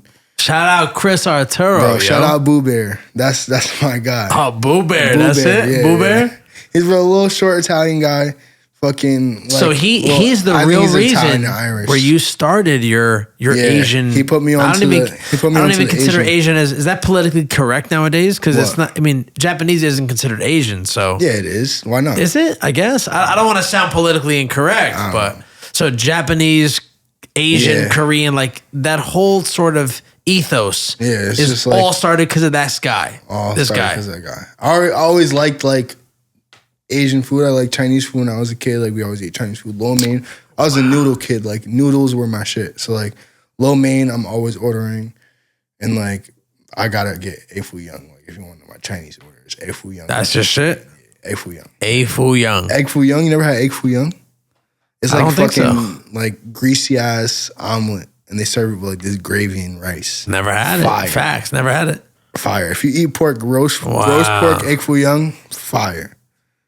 Yeah, you gotta do it. But so this guy started your whole shit? He started it, and then I started making ramen. Like he just put me on a couple keys, and I started reading, watching YouTube videos, like reading cookbooks and watching YouTube videos. So I started like making ramen. So like I had a little pasta machine at home, so I'll make ramen from scratch. I made it at Pig. Like I figured out like, all right, to make the ramen noodle like that chewiness, like you need it's called kansui, or like. You can also make it at home with baking soda. So you like bake baking soda for an hour at like 125 degrees. I haven't done it in a long time. So you bake baking soda by itself? By itself on like parchment or like tinfoil in the oven to like kind of like change the chemical reaction of it. And you mix that in with the water and the flour for the noodles, and that's how you get that bite, that chewy bite to it. No shit. So I started making ramen noodles and experimenting with like aging the noodles a little bit, but I still didn't really know how to make the broth. I was like, I know how to make broth, but like ramen broth is like technical in the sense of just like getting it to the right consistency, the right like fat content, the right like everything about it. And at that time it was like, so there's like 5 elements to ramen. There's the tare, which is like your seasoning. Tare? Tare.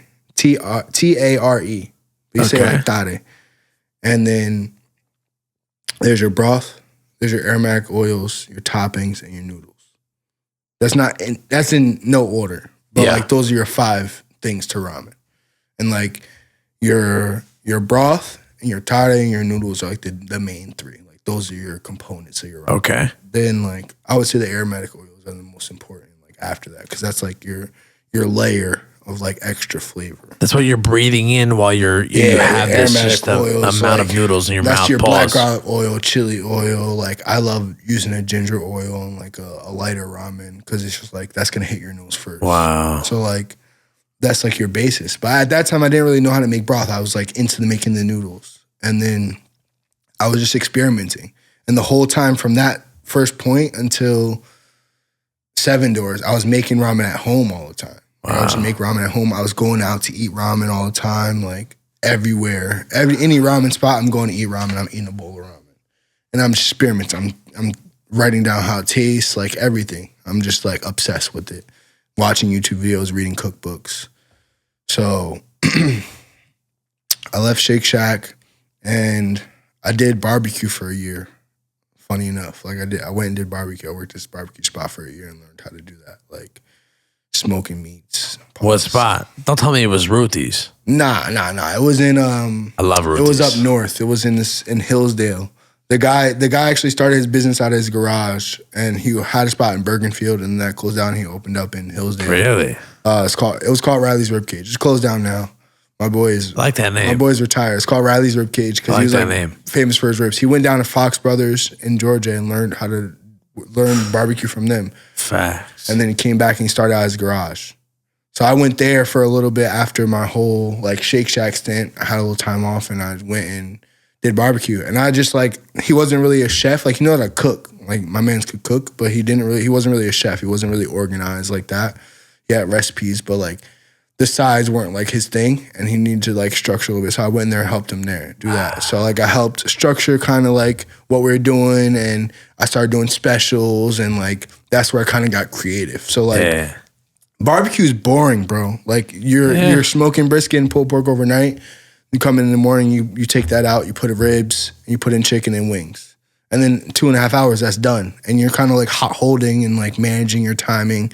If it's a busy day, you're cooking ribs 2-3 times a day. But like most of the time, like it's kind of slow. And then catering orders were like my like fun time because I'll just knock out a catering order by myself. Like we used to do like big catering orders. Yeah. So then I was like, all right, I got everybody set up. I got everybody in place.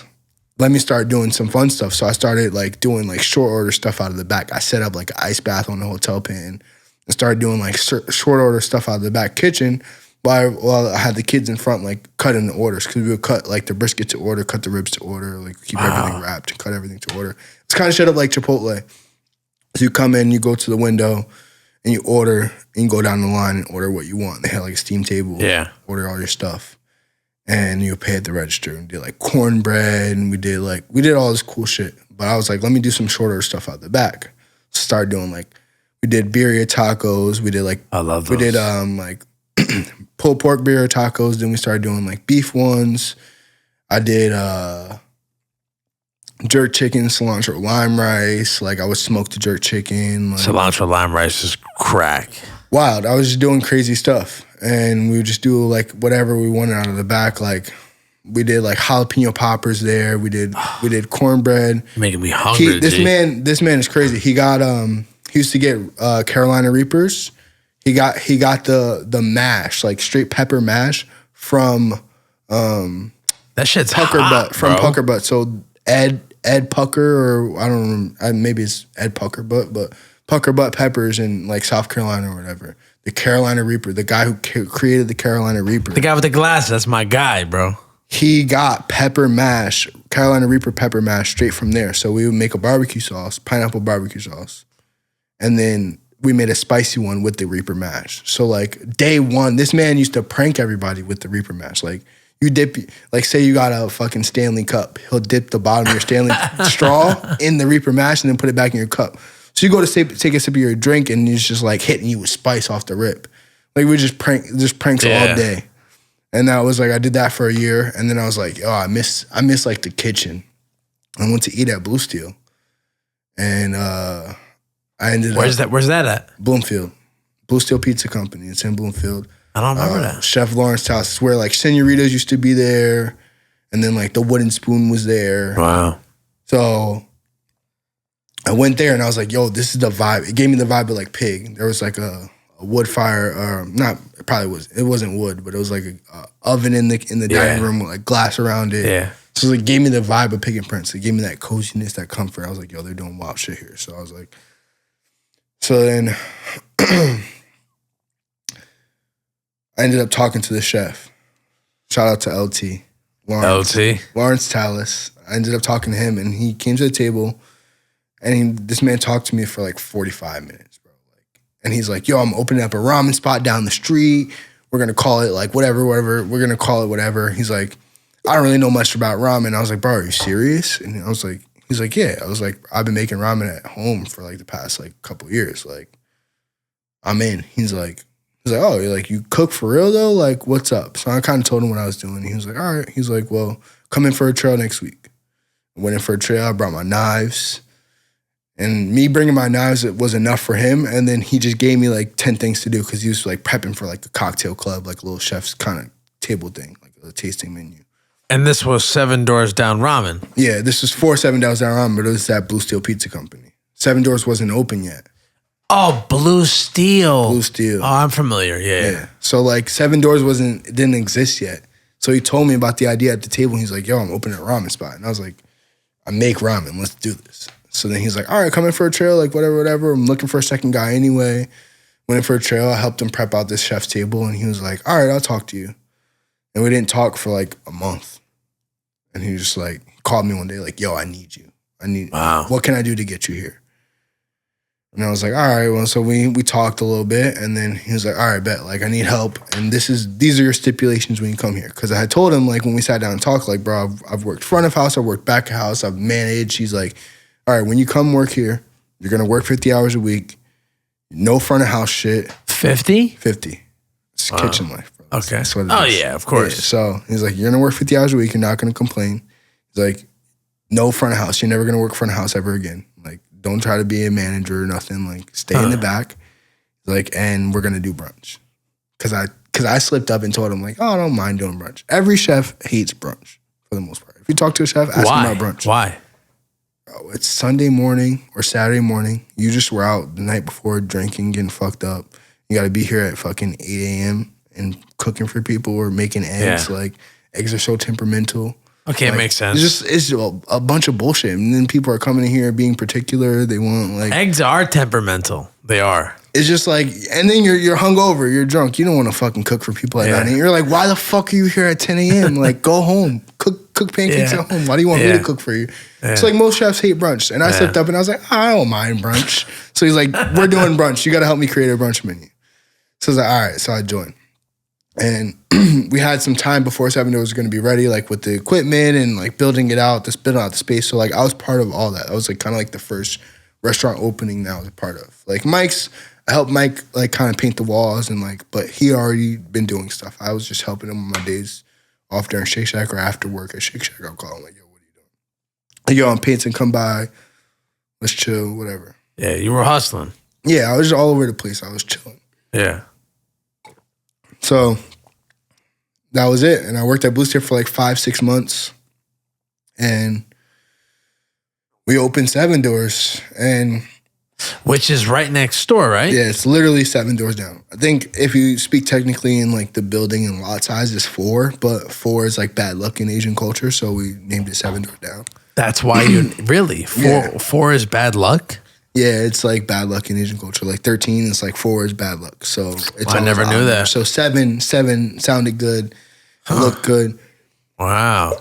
Yeah, And I never knew that concept was bad luck. Peruvian Japanese. So had this Peruvian guy. He was the head chef, and now I got hired as the sous chef. So he was the Peruvian side, I was the Japanese side.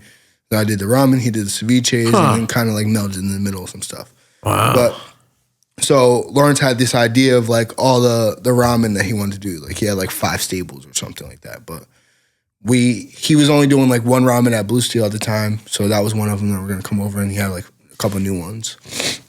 We did a BLT ramen named after his son. BLT, yeah, it was crazy. We were doing wild shit. Like, so he's like a wild boy. Like, there's like wild boys in the community. Like, just don't give a fuck. He'll play with all different flavors and just like fuck up your head. Yeah. So it's kind of like I was already like that, but I didn't at that time I didn't really know where I wanted to be. Like, I could cook a couple different things. Like at Pig, we were doing like French inspired. We were doing Italian. We were doing like new American stuff. I worked barbecue. I worked at Shake Shack, which is American as fuck. Yeah. Like, I just didn't really know where I was at. I always thought I wanted to cook Italian food because I love pasta. I love making pasta. So that was like kind of where I was at. And then ramen was also my thing. It was just noodles.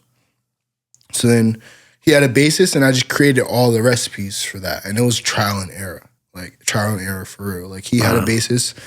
We were reading a bunch of cookbooks, and like we knew what we were doing, but it was kind of just like figuring out the specs. Like, there's kind of no guide to be like, oh yeah, these are the specs for like this, how much taro you need to broth ratio. Like, there's information out there in the interwebs and like Reddit forums and all this stuff, and like there's different books you can read to find it, but it's hard to find. Like, it's kind of like there's no rules to ramen, but there's like the hidden rules. Like, you could fuck it up, but you can't. You know what I mean? Like, it's like a fine line. Yeah. So that's what we did, and we're very untraditional, and that's kind of how we built it. And then I just made it my goal to like be the best at it. Like, I kind of like took that from Mike. Like, all right, be the best you can at one thing. So like, I dove into ramen, and I literally ate ramen every day. I was like, I'm gonna make this the best ramen that I can.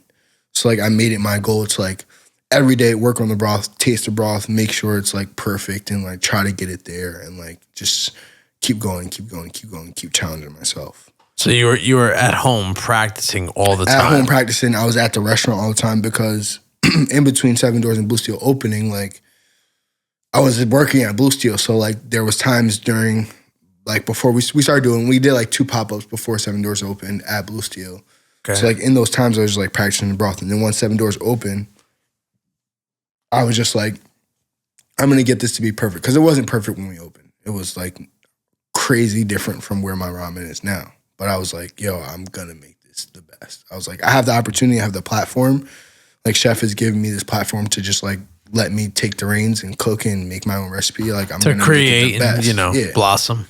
I made it the best. So that was my goal was. And like, we were doing chef's counters. There was 4 seats it was an open kitchen, and the ramen station was right at the pass. So there was 4 seats there, and we did this thing called like a chef's counter, and it was 7 course. Like, it's like an omakase. Omakase inspired, but we were like not doing sushi. Like, it was like 7 courses, chef's choice. You're just telling us your dietary restrictions. And that people could book up to 24 hours in advance. Wow. And they would just tell us their dietary restrictions, and then we would cook for them. So we created a 7-course menu. So the first few, I let Lawrence and Lewis do. Like, they rocked out. And then after like maybe like the 4th one or 5th one, I was like, all right, let me do a dish. And I watched Lawrence to the T, like do his spiel, like do everything. Like, that's how I learned how to cook, by watching. So like everything, like when Carrino used to show me a new dish that he was putting on the menu or a special, I would watch his hand, and I'm like, all right, his hand is like slightly bigger to mine, then I know I need to do like a handful and a half of this. Oh, like, shit. Bro, I'm like observant. Like, I'm so observant. Like, I'm methodical, watching every little step, and I'm just like, all right, boom, boom, boom, boom, boom. So like, that's how I learned how to cook. It's just like muscle memory, and just like, wow. I was just like, all right, I know I can make it exactly like Chef did if I do this. So then that's what I did, and that's just how I kept getting better, and I would just like edit. That's I'm, interesting. Like, you say editing. hand size and stuff because all that stuff, all those little tweaks, little matter. minor details, idiosyncrasies, they all matter when it comes to cooking. Like, you know how most chefs like tape their spoons. I don't know if you ever seen like the little Bane, like chefs tape their spoons. Like at that time, like I knew which spoon to use for which thing. And tape their spoons where? Like at the top of their spoon, like they tape their spoon for like to let people know it's theirs. Like my like Bane. At the top, you mean at the base, or you mean at the like top, the literal, handle. like where the part you're scooping? No, on the handle. On the handle, you tape it like so you know that's yours. But like back then, I would use it. Like I would tape it like with different colors, so I know which thing was for which kind of like ingredient. Type of cuisine. So, like, there was like stuff? like a risotto spoon. Like that was my risotto spoon. And now like most chefs know like, all right, this is my risotto spoon, this, that, and third. But like when I first started cooking, I was so methodical that I was like, all right, this is I could only use that spoon for that ingredient because I know if I do 1.5 scoops of that spoon, that's how much I need for this portion. Wow. Just like, all right, boom, boom, boom, boom. And then I just kind of like learned how to finesse over the years and just like you learn from working in it. Yeah, of course. Was there anything about the Asian, Japanese, Korean cuisine that gravitated you towards it in general? Like, was there something about it that just, because it seems like the flavors just that made sense to attracted you me. the most? The flavors made sense to me, honestly. Like, and I was never really like huge on dairy. Like I've never been like a huge dairy fan. Like mac and cheese is like the farthest I really go. Like I'm not like you're not gonna see me biting a burrata or nothing like that. Like so Asian cuisine doesn't have really much cheese in it. So I was just like, all right. And the flavors made sense to me. It was intriguing. I didn't really see many people like trying to do it. Like mostly everybody's doing Italian in Jersey or like New American. Italian a lot. There's Italian restaurants all of them up. And they're I'm like, fucking everywhere. For life, I've always wanted to be different. I was always like kind of living in my sister's shadows. And I was like, I want to be different. So I was like, nobody's doing Asian food. I was like, so let me make that my specialty. Like, let me find my niche there. Yeah. And just run with it. So that's how it came to be. I was good at it. So I was just like, all right, let me just keep going and like keep reading about it, keep learning about it. If it ain't broke, don't fix it. Yeah. I mean, now I get kind of sick of it sometimes because I'm like, it's my go-to. So now I kind of want to prove that I can do other things, but that's just like me being hard on myself.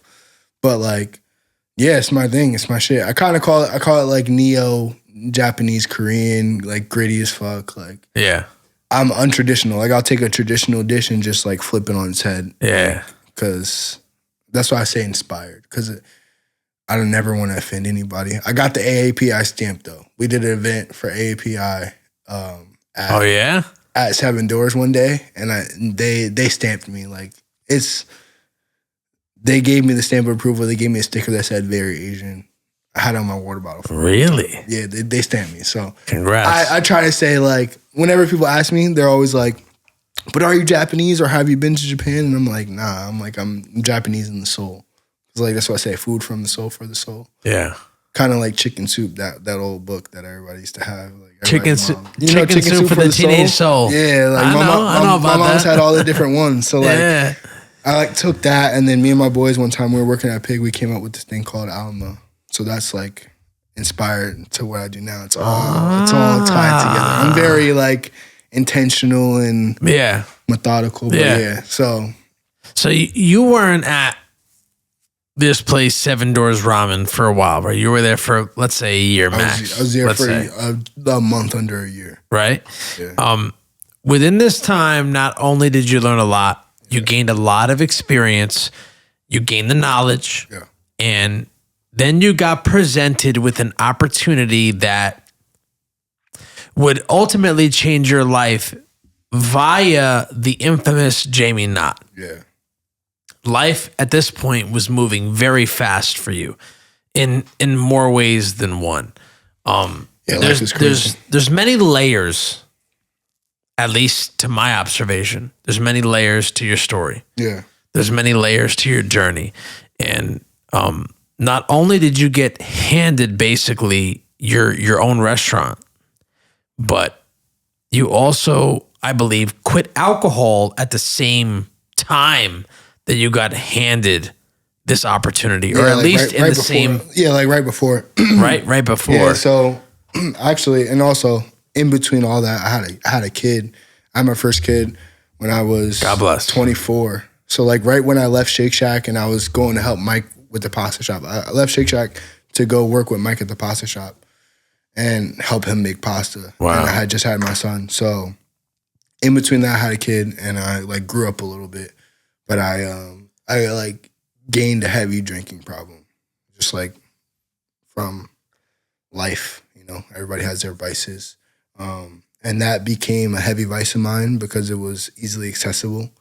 And I was never really a drinker. Like as a teenager, like I smoked pot and like did that, but like I was just like never really a drinker. And I started heavily drinking and like, but I was functional. Like I would still go to work. I would still mingle. But like after work, I was just carrying on for the whole day. And then, so right leaving Seven Doors, I had got sober in November and I left Seven Doors in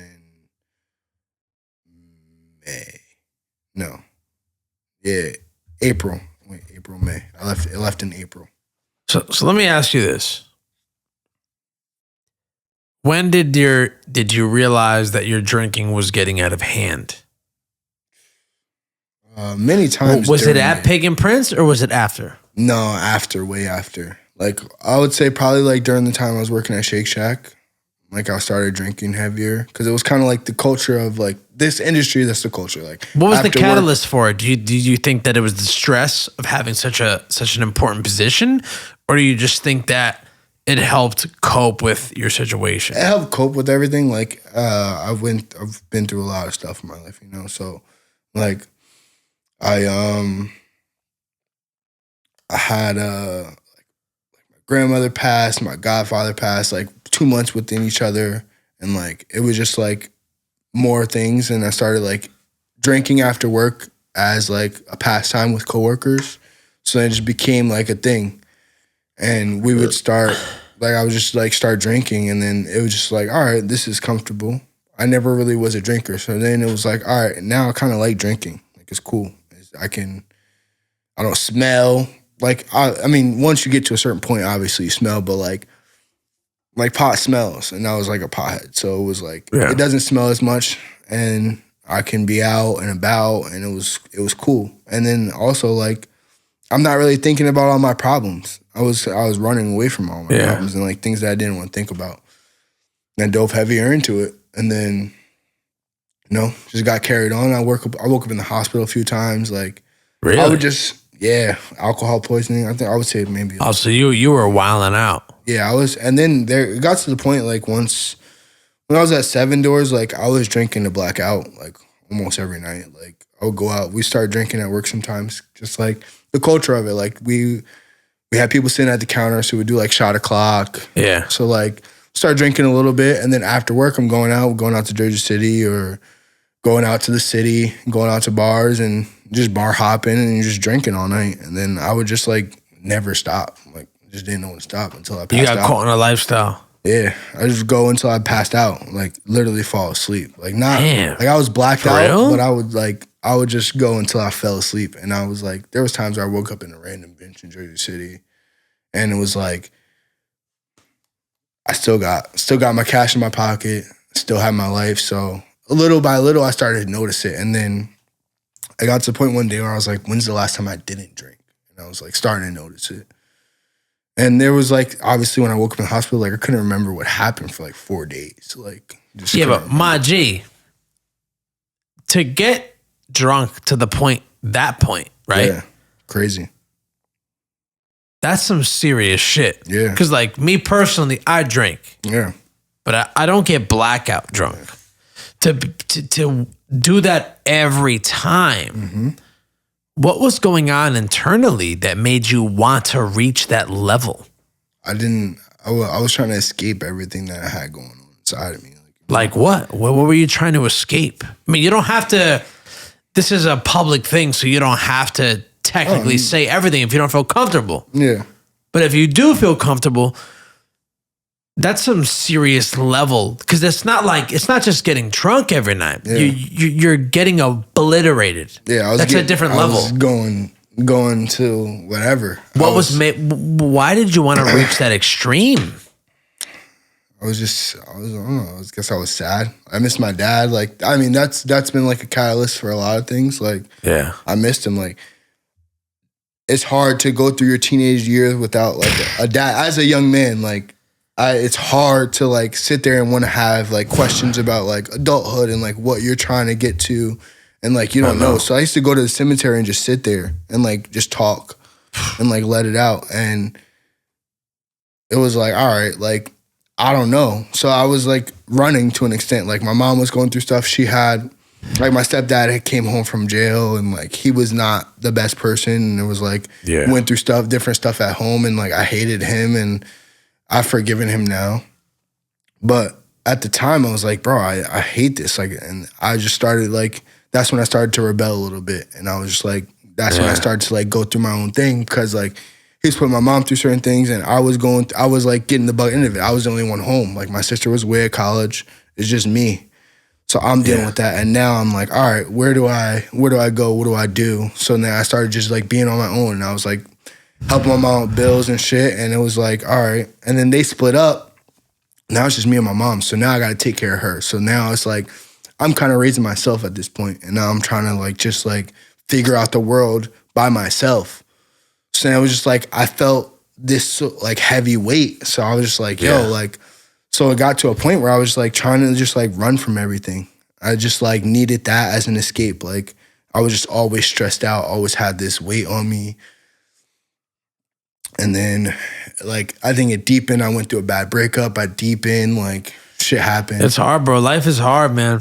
You know, you saying you're trying to cope through death and all that. Man, Yeah. trust me, I know my mom passed in 2009, and Yeah, I'm sorry, man. it never you can never overcome it. You just learn how to cope. Yeah. But it never gets easier. Still to this day, I just want to be like, yo, this is a dream. Like my man just fell asleep. And I spent the whole last day with him. Like I remembered it vividly. Like, Really? I spent the whole last day with him. That probably makes it harder. Yeah. And like I remember the whole thing. Like I was there. Like he died from a heart attack. So I remember like I was sleeping. Like the Thursday before, he gave me his baseball glove. Like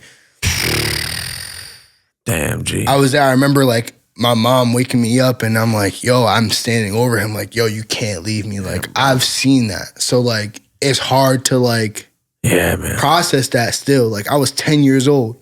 Now I got to go back to school and be regular. And then it's like, there's kids that bully you. And I just started like fighting. And that's when I just started to like kind of like venture out into the world and like try to like experience new things. You were lashing out. You were dealing with your emotions. I was sad. I was like, how am I supposed to go through life now? Like me and him are just starting getting close because like I told you earlier, like he had 4 baby mamas, right? So like 6 kids spread out kind of. So he was trying to be there for everybody. But now in hindsight, I can understand what he was going through. But at the time, I was like, bro, when I was a kid, like young, he wasn't really there. And he would say he's coming, he's not showing up. But then the last like 2 years before he passed, we started getting close. And like I had time with him. I had put in hours and like we were getting close. And I'm like, damn, I got a dad. Like, all right, cool. And then it's like, nope, psych, we got you. And I'm just like, fuck, why me? So it was just like, now I have to go through the next, I guess I'd say 10 years of my life. Cause now I'm like 20, 21. I still wasn't really a drinker. By the time I turned like 23 is when I started drinking and started like becoming a thing. Like I experimented here and there. At 16, I got drunk for the first time, but like nothing really crazy.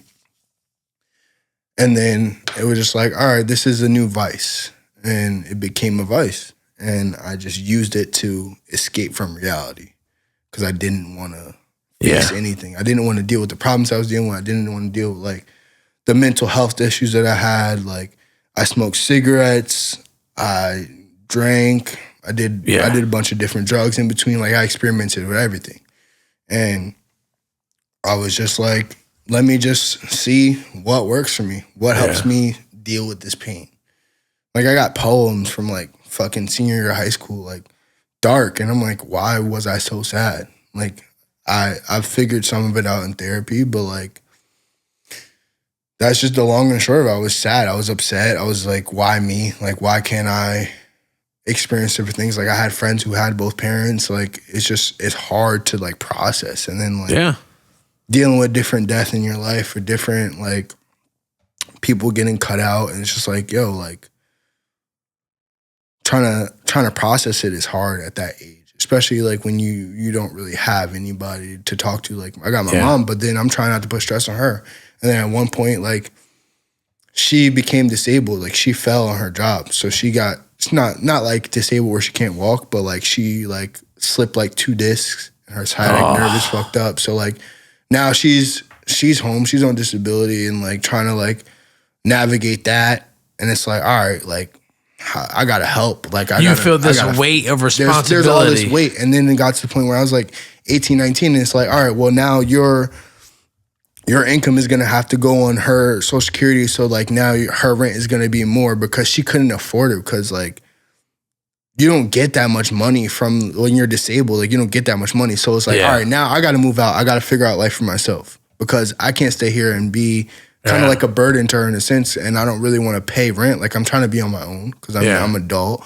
And my mom was really hard on me. Like shout out to her. Like she's hard on herself sometimes because she's like, oh, like I feel like I messed up or I did certain things wrong. But it's like, bro, like she did the best she could. She did an amazing job, and you did the best you could. And now as an adult and a father, I can understand the different things that she went through. Yeah. Like in hindsight, and be like, yo, like I don't know how she did that. Like times where I didn't think, like there was like, oh, we're not gonna have Christmas, and it's like the next day, Christmas morning, there's hella gifts. Like you're just like, yo, I don't know how you did that. Because now I'm like, yo, like paying bills and doing all stuff. Like imagine doing that by yourself, or just like all these things. Like, well, now you're a parent of 2 kids. God bless. Yeah, and so you know now from that perspective. I understand. So it's just like shout out to her because she made it happen. But it's just like I learned, and I was just trying to like figure out life. So I had all this pain, and I also held things in since I was a kid. Like I never really, school was always kind of hard for me. Like I did good in math and science, but like I hated doing homework. Like I used to cry doing homework. Same, yeah. In elementary school, I used to cry doing homework. I hated it, but my sisters were straight A students. So I always felt that burden of like, oh, I need to live up to that. I need to be straight A. I was like always, I got a couple A's and like B's and C's. Yeah. So like that was my thing. And it was like, I used to cry doing my homework. So like it was always this, I got to live up to this expectation. I got to be this like, so it was just hard, and I had like kind of all that weight. And then it was like me by myself, my mom, and I'm like, yo, I got to help her. I can't just let her do this by herself. Like I'm old enough. Let me be a man and go work and go help. So like, that's what I did. Wow. Yeah, it's tough, man. It's tough when you're dealing with that shit and trying to process everything while trying to grow as a man. Exactly. And trying to navigate through life, not only as that, but trying to be supportive of your mother and realize and her then, and then I'm a lover boy, so I'm like in relationships, being young and just like trying to like figure out all this stuff at once. I put a lot on myself at the same time, but I was life is hard, my G. Life is fucking hard, bro. And it's like, now I tell any kids, it's like, certain, kids are like, oh, I want to be like an adult sometimes. You get to that age as a teenager, I'm like, bro, be young while you can. I know. Or like, you run into an 18, 19-year-old and you're like, they're like, oh, like, this is amazing. There's certain things in life. And I'm like, bro, enjoy this time. Enjoy not having too many worries. Like, stay at your parents' house as long as you can. Like, stack your bread up. Like, because it's hard out here, bro. You got to have some savings. You got to be able to figure it out. And I've been through it all. Even being an adult on my own, like I went through struggles, dolo, and I had to figure it out. So let me ask you this. So since you realized you had an issue, you wanted to get clean, did you go to rehab? Did you self-cleanse? What did you do? I cold turkey stopped, bro. That's the only way. I'm a wild fucking boy. Everything that I've done, I've cold turkey stopped it. Like cigarettes, I tried to quit a couple times. Now I think I've been like 2 years and like 9 months, no cigarettes. Like I just one day it was like, no alcohol either. 2 years, right? Yeah. So I quit cigarettes like earlier in the same year, or the year before, something like that. Same. But I cold turkey stopped. I had a pack and I was like, yo, like I had like maybe 8 cigarettes left because I used to count my cigarettes. I opened a pack, flipped the first one, lucky cig. I smoked 27s and then I smoked I did the same shit. But I bought a pack and I was like, yo, this is my last pack. Like, I went to a bar one day, and I was like single at the time. I went to a bar, and I went to go talk to a girl, buy her a drink, and she was like, "You smoke cigarettes?" And I was like, "Yeah." She wouldn't talk to me, and I was like, "Damn, bro, like it affects you like that." And it was like already leaning towards not smoking already, and I was like, "Yo, this is nasty. Like, why the fuck am I smoking cigarettes?" And there's times where I still get a craving. Get me wrong. If you smoke cigarettes, that's your thing. Whatever. Like my mom smoked cigarettes my whole life. Like I stopped smoking Newports because my mom used to try to steal my cigarettes. Like, wow. Because we smoked the same cigarettes. So if I love Noops. If I had a smoked Newport shorts, like that was my thing at first. And then I was like, yo, you gotta stop stealing my cigarettes. So I switched to Marlboros because she wasn't smoking Marlboros. Oh, she wasn't fucking with those. No, so I was like, wow, that's cigarettes. crazy. So, because I stayed with my mom a couple times in between. So I switched cigarettes because I didn't want her to steal my cigarettes. So it was just like that. But I quit cold turkey. In drinking, I had an instance where I was just like, I got too fucked up. I was already leaning towards it because I felt myself getting out of hand. I woke up in the hospital a few many times. I woke up on a random bench. Like, it just like had too many instances where I was like, this doesn't feel good. Like, it's not normal. I don't want to end up in a ditch, or I don't want to end up like getting robbed because of this. Like, I don't want to, like, imagine my mom like finding me dead because of this. Like, she'll be disappointed at me. She might bring me back to life and then beat my ass to death again. Like, I can't have that. So I was like, yo, I got to get my shit together. And the last day I drank was actually the day of my dad's death anniversary. Wow. Yeah. So I went out, regular night. We had a chef counter that night, and we started drinking a little early. Took shots with the guys at the counter. I took them over to the rabbit hole, drank with them again, and then I went out. And usually, like at the time, I was like nomad lifestyle. I had like a book bag that I had everything in. I lived out of my book bag. Kind of had my book bag and my bike, and I'll ride my bike. You was everywhere. like a nomad. Nomad lifestyle. Like wherever I landed, that's where I was at. So we went out, and usually I just pack everything up. I keep my recipe book on my book bag. That night, I left my recipe book at the restaurant. Went out, drinking. The last thing I remember was leaving the bar, and we were gonna go to Two Boots on fucking Nork Ave, and we were gonna get pizza and then dip. Two Boots, the pizza spot. Yeah. So that's the last thing I remember is leaving the bar.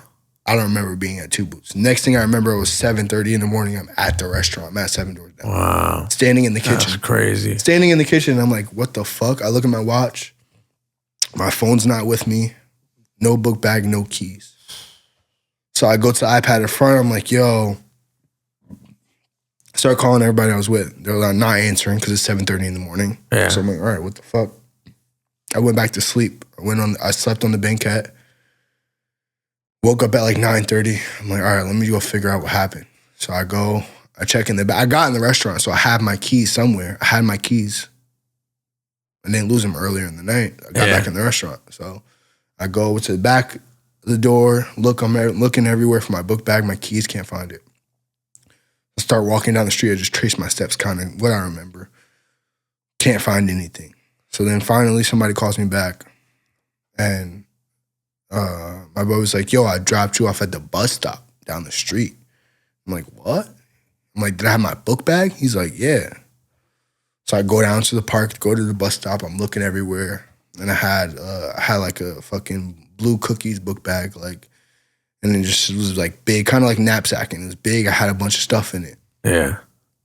I'm asking homeless people, like, yo, have you seen this book bag? Did you see me here a few hours ago? Nothing. Damn. I waited for everybody to kind of come into work. On like 11, I used somebody's car. I went to Jersey City, get my phone from the pizza spot. My phone was left at the pizza spot. I went back, got my phone. Pizza guy's kind of looking at me like, yo, what the fuck? Like, I must have been in there drunk. I don't know. Yeah. So then all day I'm just trying to figure out what happened. What happened? Where's my book bag? Like, I lost. Like, I had my life in that book bag. Everything but my recipe book. So I had like my laptop. I had like those little like bag organizers. So I had like a bag with my clothes in. I had a bag with like my weed stuff. I had a bag with like socks and like little different toiletries. Like, I was just like, had all my shit in there. I had my laptop. I had a bunch of different stuff. So I'm like searching for my book bag. Can't find it. And I'm just like kind of having a manic episode all day. Like on edge, shaking. Like, I didn't really drink any water. Didn't eat anything.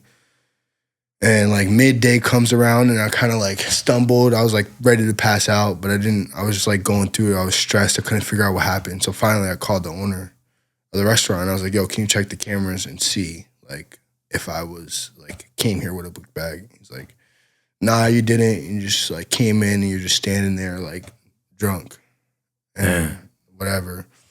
So then I like went to the back like in between dinner and lunch service, and I came back. Like I like maybe passed out on like a soy sauce container, and somebody came in the back and was like, "Yo, your boy's here." I never told this full story like publicly or like nobody. So they're like, "Yo, your boy's here. Your boy's here." So I wake up. I'm like, "Yo, what the fuck? Where am I?" Hand me a bottle of Saratoga water. I drank it, and there's like a little curtain before you go from the back kitchen to the front kitchen. I peek through the curtain. I see Carrino sitting at the table. Wow. Like, what the fuck? So I like go to the hand sink, smack water in my face. This is the first time this man's coming to eat my food since I worked for him. Wow. And it's like, this is my food. Like the ramen is all my food. So I'm like, fuck.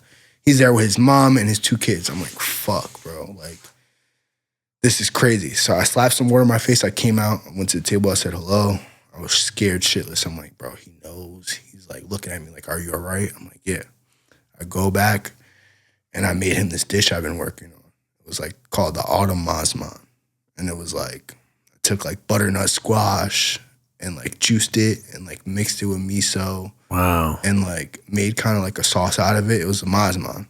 And then I made a crumble out of, we had like old granola at Bustio that was like, not old, but like it just needed to get used. Like it was just an excess of granola. Yeah. So I took granola, pumpkin seeds, and this thing called brown butter crumbs that Lawrence taught me. It's like milk, dried milk powder, and you like brown butter and you cook it in the dried milk powder and strain it. It's like these granules of like brown butter goodness. So I mixed all 3 of those things with like salt, and that was the crumble for the top of the noodles. And I brought it to the table, and like they got ramen and other stuff. I made them like something else, but that was like my dish. Brought it to the table, and I was just scared. I'm like, bro, this is the first time this man's ever had my food. Like this is my mentor. Like I was freaking out. Went back to the table and he was like, William, this dish tastes like fall in a bowl. Wow. I was like, what? I was like, thank you so much, Chef. I was like, I gave him like 2 quarts of tonkatsu broth. I was like, he's like, you don't have to do this. He's like, stop. And I'm like, bro, like, you're my chef. Like, I'm going to hook you up. Yeah. So then after he left, I was just like, yo, this is all a sign. I need to stop. Like, no more drinking. Like, the death date of my dad, my chef coming in, like it was just like all the signs. Like I lost my keys, I lost everything but my recipe book and my life. I still had 60 cash in my pocket, and I was like, bro, I'm still alive. I still got my recipe book, and let me fucking dive in. So I did. Wow. And I quit. And a few months before, I was like already getting towards that. Like I had wrote down like this sheet of like affirmations per se. It was like consistency, never stop, never settle, like be the best you can be at everything, like fucking kill everything, like all these tenets, just like affirmations I would read every day. And it was in my recipe book. So like all I had left was that recipe book. Like that had all my ramen recipes, all the tade recipes, any new dishes I was coming up with, anything I created a recipe for was in that book. So I was like, yo, and I carry like 2 little small notebooks, but that was like a big book. Wow. And I had like taped a picture of my dad in there. I taped a picture of my nana in there. And that was just like, that was that was your motivation. That was my motivation. And I just took that and I just ran with it. It's crazy to think and know now that your entry into the fine dining experience and to discover your love for cooking started with Mike Carrino. Yeah. And I can't even say end, but it ended your stint in addiction. Yeah. With him as well. Yeah. By serving him that dish, it altered your life a second time. Yeah. Mike Carrino is responsible for 2 pivotal moments in my life. In your life. That's insane. Many more, but 2 big bars. Ones. Yeah. Wow. So after that day, I was like, yo, I'm just going to quit. And I was like, I'm going to do a week. I did a week, and I was like, all right, I'm good. Kept going. And every time they would take shots at the bar, like they were still doing shot o'clock. And Lawrence would be there, and he's like, nah, like, don't even think about it. Like, stay away from it. You're better without it. Like, he was rooting for me. And I would take like a shot of water. I always kept a Yeti cup with like cold brew coffee, and I always kept the water bottle. So I would just take a shot. While they're taking a shot, I'm taking a shot of that. And I was just like, nah, I'm good. And then 3 weeks passed. They say it takes 21 days to break a habit. And 3 weeks passed, and I was like, yo, I'm good. So now and I started counting. So now I think I'm like 810 days, like a little over 2 years. November 13th. I always say November 13th. The last day I drank. I'm going to clap, bro. God bless you. Appreciate it. For real. Crazy. I can't God believe bless it. you. I can't believe it because I was always the one egging everybody on. Like, it's 4 a.m. and I'm like, yo, where's your drink at, pussy? Like, let's go. Like, take another shot. Like, I was that person, and now I'm like, I don't drink. I'm drinking in front of you right now. No, I asked you before we recorded if it was me. okay. Yeah. Because I would never want to influence or just have any sort of negative energy towards you. No, but you said you were okay. So. No, it doesn't bother me. Like, I want you to enjoy it. I wish I could enjoy it in moderation. Nah. But it's You don't not need good that for me shit, because bro. I don't know when to stop. Like, my thing, like, I had this app that kind of helped me go through it. It was like I Am Sober app. And it asks you, like, what's your reason? I Am Sober Yeah. app. Okay. Yeah. So that's what I kind of used to, like, help me get through it. And it asked you, like, what's your motivation? Or, like, what's your reason for not drinking? Or, like, what's your purpose? And it said, so mine, I wrote, I drink in excess and I'm not myself. So that was, like, every day you pledge. So it pops up on your phone's notification. And it's like, yo, are you ready to pledge today? And you click, and it asks you how you're feeling. It asks you, like, did you do this? What were you doing today? What's your mood like? And then at the end of it, after you click through all the prompts, it says, it gives you like a little quote, and it goes, like, if it was easy, everyone would do it. Like, different, like, inspirational shit. Yeah. And it kind of just helped me. And I counted every day. And I would just, like, and I tried a meeting before. It's not for me. Like, I've never really been one for, like, the group meetings or anything. Like, I tried to go to a meeting before, and it was like, it's cool. And I can understand why people do it, but it's just not for me. Wow. I kind of went through it on my own and, like, read and just, like, got through it and, like, had challenges. And, like, I've always kind of been able to quit cold turkey and still be around things where it doesn't bother me. Like, I want you to enjoy that. Like, I always tell people, like, when it's their birthday, I'm like, yo, take a shot in my honor. Like, go ahead. Like, enjoy yourself. Wow. And if somebody wants to talk to me about sobriety and, like, how I did, like, a lot of people think, like, I had this, like, crazy story. I went to rehab, or, like, it's like it took me You was cold turkey. a while to wean off. Like, nah, I went cold turkey. And that shit was hard as fuck. Like, now out of nowhere, I have to face all my problems head on. Now I have to figure out new ways to cope. Like, I do breathing exercises when I get upset. Those are good. I go for a walk. Tea was a help. Journaling. Like, there's things that you can do to help cope other than substance abuse. And that was, like, always my thing with substance I'm abuse. a cold turkey guy myself. I used to smoke cigarettes. Newports were my love. Quit those. Quit painkillers. I just like to drink now. I can't smoke weed. I like to do that, but I can't because of my job. But I drink a little bit. But cold turkey's the only way, in my opinion. Yeah, I mean, I don't know. People have asked me, like, oh, how'd you do it? And I'm like, I don't really have the story that you think I have. Like, I quit cold turkey. I was just like, yo, I was fed up one day with myself. I was like, stop being a bitch and quit. And I did. And it's not easy. God bless, you got to be strong-willed to do that. Like, so, and to me, You're I very strong-willed. I always say, where there's a will is a way. And I'm always here, you know? And your name is Will. Exactly. That's so serendipitous in this whole situation. That's what I always say. Ill like, will. Yeah. So Facts. I didn't start going by Bill until I was 25. That was like my persona Ill change. will. Listen, you talk about Mike Carrino so much and how important he is to your life. He still calls you William. Yeah. He won't So, call like, you Bill. Anybody pre-25 or like anybody that knows me from childhood, my name is Will. Ill Or Will. William. Yeah. Well, listen, man. I'm incredibly proud of you after hearing your story, hearing everything you've been through, and the fact that you're clean now for 2+ years. You know, God bless you. Thank and you. I want to clap for you. You know, Appreciate that. that's no easy task. I'm a That's person hard. I that's a still victim struggle of with it to this day. Yeah. I'm sure. I came from drug addiction, so I know I lost a lot of people I know. Yeah. I can't even count in two hands anymore how many that I lost. Yeah, same. I just recently lost somebody from it too. I feel it. Oh, I'm sorry, bro. Yeah. It's the life. Yeah. But this brings me now to Jamie Knott. Someone who I never met. Really? But never met him. Wow. But I know a lot about him. And, I want to talk about the Kinjo situation. Yeah. A Japanese / Korean restaurant that inspired restaurant. Sorry, Japanese Korean inspired restaurant that was opened up in Newark, New Jersey. Yeah. That unfortunately I never had the pleasure of attending because your stint there was rather short as far as I'm concerned. Yeah. But can you explain to the listeners and the viewers not only who Jamie Knott is, but how did that opportunity with you and Kinjo take place?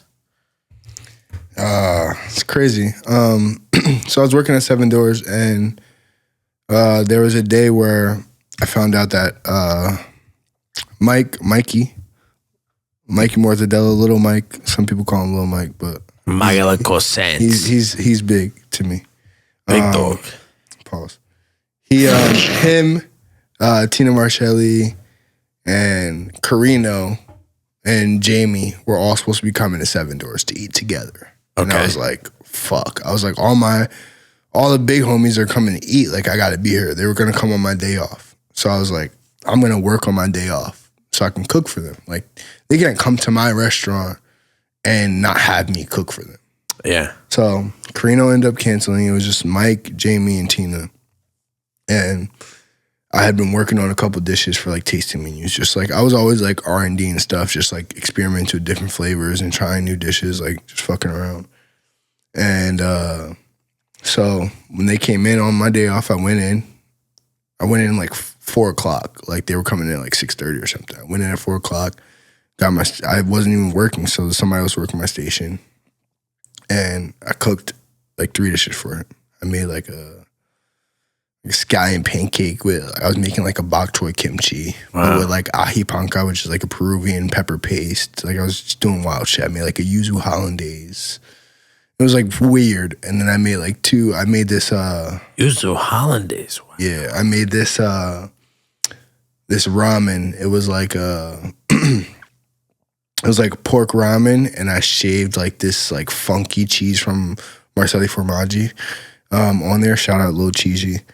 I shaved like this crazy like funky cheese on top, and like it was like and I did like petrified pork. Wow. And it was wild. And Mike was like, yo, this is crazy. I did like 3 dishes, and that was like my first time like cooking for Jamie. I met him when I worked at Mike's. He used to come pick up his pasta all the time for the inn and for the cafe.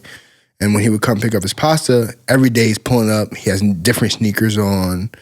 And then like a couple times he pulled up in a different whip. And I'm like, yo, who the fuck is this guy? Like, I was working at Mike's. I'm just in there with my headphones on, hoodie. It's cold in there, like winter time. And I'm just sitting there extruding pasta. So when somebody comes in, they're behind me kind of. So I'm like looking at the ground to see who it is. And I would see different sneakers. So I'm like, oh, it's fucking Jamie. Nice sneakers. And then you hear his voice like, yo, what's up? What's up, cuz? I'm like, all right. So then I was like, yo, who is this guy? So we talked a few times, but like I was always just like in my own zone. And then he came to the restaurant, he ate my food, and he was like, yo, that was amazing, kid. Like, fucking Bill kills. Like, Bill kills for real. Oh, that's where that name came from? No, it was already my name. It was my name on Instagram. Oh. So first it was Kill Bill, because Kill Bill is one of my favorite movies. Quentin Tarantino's a gemstone. And I'm going to fuck everybody's head up. I'm going to say it now. All you movie heads, sorry. But like, watch Volume 2 and then watch Volume 1. Fuck your head up. Wait, the second first? Watch the second one first. Watch it backwards. Because it just tells a whole different story. And you see it, because you know it kind of tells it in reverse from the first one. If you watch the second one first and then watch the first one, it's crazy. Huh. But I love those movies. Best. I bought them on every streaming platform you can. Like, Best ever, bro. So that was my name first. Kill Bill on Instagram was my name. And then I changed it, switched it to Bill Kills. Because I was like, I kill shit, so I'm Bill Kills. And there's this clothing designer, Warren Lotus. His first collection. Yeah, Warren with the one that got sued by Nike. Yeah, fucking Warren Lotus. So I've been following him since the beginning. Like, really? He did like art at Art Basel, like on some big like glass. Uh-huh. So I've been following him since then. His first collection was called Bill Kills after his uncle. And I have one of those things tatted on my thigh. It's a skull, smoking 4 joints or 4 cigarettes. Yeah. I sent him a DM. He hit me back. He's like, yo, I wish I would have sent better artwork. But like, so I have that tattoo on my thigh. It's my personality pic. Oh, shit. It says Bill Kills. So that's when I did that. And I was like, yo, I'm Bill Kills. Because I kill shit. And that's just like, it's me. Wow. So, wow, Warren Lotus. That's crazy. Yeah, that's how Bill Kills came to be. Wow. So I was like, Jamie was like, yo, Bill Kills, Wild Bill, like this shit was fucking amazing. And I was like, word, thank you. And then like I hung out with him and Mike and drank a little bit and hung out with them for a night. Like for the rest of the night, like I left work. I didn't finish working the shift. I left with them, hung out with a little bit, and then like he called me a couple days later or something, like offered me a job, and I was like, nah, I'm not leaving. Like I'm not gonna leave Lawrence. Like that's my guy. I'm spilling the tea right now, sorry boys, but I was like, I'm not gonna leave. And he was like, well, when you're ready, he was like, I think you should come work with me. Like it's a great next step. And I was like, all right. So then, well, time passed, whatever. And I was kind of just like getting antsy. I wanted to do my own thing. I was like, yo, I need to do something. Like I was just like, me and the chef at Seven Doors were going through, like me and him were butting heads, not Lawrence, the head chef that was there. Yeah. And so I was like, yo, I want to go. But the only reason I was staying was because of Lawrence. Like that was like, he's a mentor of mine as well. Like learned a lot from him. So I was like staying because of him, and I was like, yo, like I'm tired. So I was like, I want to do my own thing. So I had planned to start doing my own pop-ups, like what I'm doing now. And so I was like, I created a concept kind of sorts. I wrote a whole menu, and I sat down and had coffee with Jamie. I was like, yo, let's have coffee. I want to show you something. I want to talk to you about something. So I brought a concept to him. And he was like, I don't think you're ready yet. I think I'll open another restaurant before you're ready. He's like, yo, I can get you in a couple spots. He was like, you want to go work at the inn? I was like, nah, whatever. So then we didn't talk for a while, and then the inn meaning Saddle River Inn. Saddle River Inn. Roger. And I was like, nah, I'm good. So then time passed, and I was just like, excuse me. And it was like my birthday of 2023. Okay. And so that's February. And Jamie hit me up, oh, happy birthday, kid. He's like, I got a gift coming for you in April. I'm like, okay. What the fuck? So I'm like, all right, cool. Because we still didn't really talk. Like, it was like, he'll send me something on Instagram, whatever. Like, we didn't really talk. Yeah. So I was like, you got me a birthday gift? Like, what? So then he's like, and he just said Kinjo. And I was like, what the fuck is that? And he's like, meet me in Newark on Monday. So I'm like, all right, cool. And so I went to go meet him. He's like, yo, my business partner's going to be there, dressed a little nice, whatever the case is. So I know we're going to see a restaurant. So me being me, I wrote a menu. I was like, he told me it couldn't be a dumpling spot. I wrote a little menu in my notes on my phone, and we went to go see it. But to me, I'm like, yo, I'm just going to put a little seed in his ear, like, yo, hire me as a sous chef, like, whatever, because I didn't know what his plan was. We did a whole tour of this restaurant, and we like go in the basement. During it, he's asking me little questions, and I'm just like, all right, whatever. So then at the end of it, we go outside and we stand on the corner of Washington Street and Warren Street in Newark, downtown Newark, like right next to the bubble, right next to the Rutgers bubble. We stand in the corner and we look back at the restaurant. He's like, yo, so what do you think? I was like, this is fire. What are you about to do? He's like, I want you to be the chef. I pulled a pen. I usually keep like a Sharpie on this side and keep a pen on this side. I pulled the pen out of my hat. I clicked it. And I said, where do I sign? And that was it. Wow. And then 5 minutes later or 10 minutes later, somebody called him from like the building, like, yo, what equipment do you need? Like, what equipment do you need? So I was like, I had just planned to like start doing my own pop-up. So I figured out all the equipment I need to make my ramen. Oh, so you already had the list ready? Already had the list ready. Wow. So he's like, moves the phone like, yo, what equipment do you need? And I was like, what the fuck is happening, bro? So I'm like, I spit it off real quick. I'm like, yo, we need a steamer for the bows. We need a steamer for the dumplings. Like, I need a steam kettle for the ramen. Like, all right, boom, boom, boom, boom. Because I was like, yo, at 7 Doors, we had a 6 burner in the back. And I used to carry fucking, like, I guess 22 quart, like a big ass pot and lift it off the stove onto the ground, strain all my broths. So I was like, bro, I don't want to fucking lift pots anymore. I was like, give me a steam kettle with a spout on the bottom. The steam in between the 2 layers will cook their broth and it will never overboil. Really? Because it used to happen at 7 Doors all the time, where if your flame's too high overnight, because I cook all my broths overnight. So like if the flame gets too high, or somebody's like fucks up, the dishwasher's cleaning, hits the thing. I've come in a few times and my broth has been like almost gone. No so I had shit. to start over. So I was like, the steam kettle, there's steam in between the 2 layers. It'll never overboil. It'll always cook perfectly temperature because I can put it at a temperature, set it, and it'll simmer nicely, and it'll never overboil. So I was like, that's what I'm gonna do. And I hadn't tried it yet, but I was like, this has got to work. I've done my research. Yeah. So I was like, give me a steam kettle, big ass steam kettle. Got it. So I'm like, yo, all right, fuck it. We're gonna do this shit. And originally we were supposed to open in April, but that didn't happen. I left 7 Doors in April. And I started working with Jamie and I started recipe testing. But Kinjo wasn't ready yet. Like, nothing was ready. There was no employees. I was the only employee. Wow. So I went to Madame to like do my paperwork and stuff. And then I worked at Madame like all summer. And I worked with Chris Arturo. I was there in December for the first time. This past December? Yeah. Okay. Fire. The chef there is fire. Yeah, shout out Sadie. She's killing shit. But I worked there with Chris Arturo and just like helped him with prep, and that was just like where I was recipe testing everything for Kinjo. So I carried around this tote bag actually that I have on the floor here. I carried around that tote bag with soy sauce, mirin, gochujang, miso, every kind of like black vinegar, apple vinegar, like Asian pears. I went to 99 Ranch every day. I would hop off the train because I lived in Montclair with my mom still for a little bit. But since Kinjo was at the Irby in Newark, I ended up like getting an apartment up there, like right above the restaurant. Interesting. Which everybody was like, you're fucking dumb.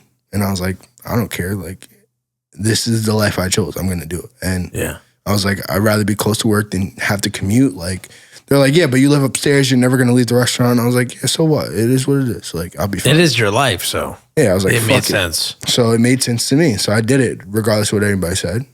And so I lived there. So before opening, like the restaurant wasn't open, I would just go downstairs every day and just like imagine the kitchen. Like there was some equipment there, but it wasn't like the equipment that we ordered wasn't there yet. And so I would like put tape on the floor. Our table's gonna go here. Like really, like I don't know if you've seen The Bear, but like what they're doing, like when they're building the new restaurant, they're like taping the floor, and he's like at one part, he's like, all right, 7 seconds. Like how long does it take to get to the other part? And like moving that, I was doing that, and it was kind of at the same time that The Bear was on, but it like really, I was just in my head, I was like, this is the only way I can figure it out because me and Lawrence did that at 7 Doors, but now I'm doing it by myself. And I'm kind of like figuring out, and like Jamie would meet me there and we would go over things like, all right, what like different plates. And I wanted to do like the grandma plates, like the grandma plates you ate off the other day. I picked all those out when we were opening Kinjo. Like I went to the Asian markets. I went to like real estate, like estate sales. And I was like buying all these grandma plates from all over the place and like carrying them on the train and everything. But like I couldn't get enough to open Kinjo, so we ended up switching, and like Jamie went to like some showing at Corin for Corin showroom, so we ended up getting our plates from Corin. It's like plates made in Japan sent over. I'm sure they were fire. They were fire, beautiful. So we ended up switching over. So we use like the grandma plates for like special tasting events or whatever. But now I have all the grandma plates from Kinjo. Like that was so that the place that I ate off the other day. That's where they came from. Yeah, I went and picked those out like when we were opening Kinjo. Like that was, so that's like, that was my thing. Like that was the original inspiration. So Kinjo means neighborhood in Japanese. So my goal was to like make it a community gathering place. So like I'm big on community. So like, it was like bringing the neighborhood together. Like that was kind of like the mission behind it. And it was like an izakaya vibe, but I didn't really want to call it izakaya and throw people off from what it was. Like, you know what I mean? Like, we were in Newark, so I had to kind of like From dumb the it down a overall little bit. message. Yeah. So that's what it was, shareables. And it was just like a lot of small plates. And we did like 5 entrees, but it was a lot of shareables. So we had like maybe like 8 apps. We had 5 different sushi rolls, hand rolls. Like I did like sushi tacos, like nami nori. We had 5 different bao buns. I had 3 ramen and then 5 entrees and desserts. And I did everything. All the desserts, everything. Wow. All the whole menu came from my head. It was just like, I worked on it all summer.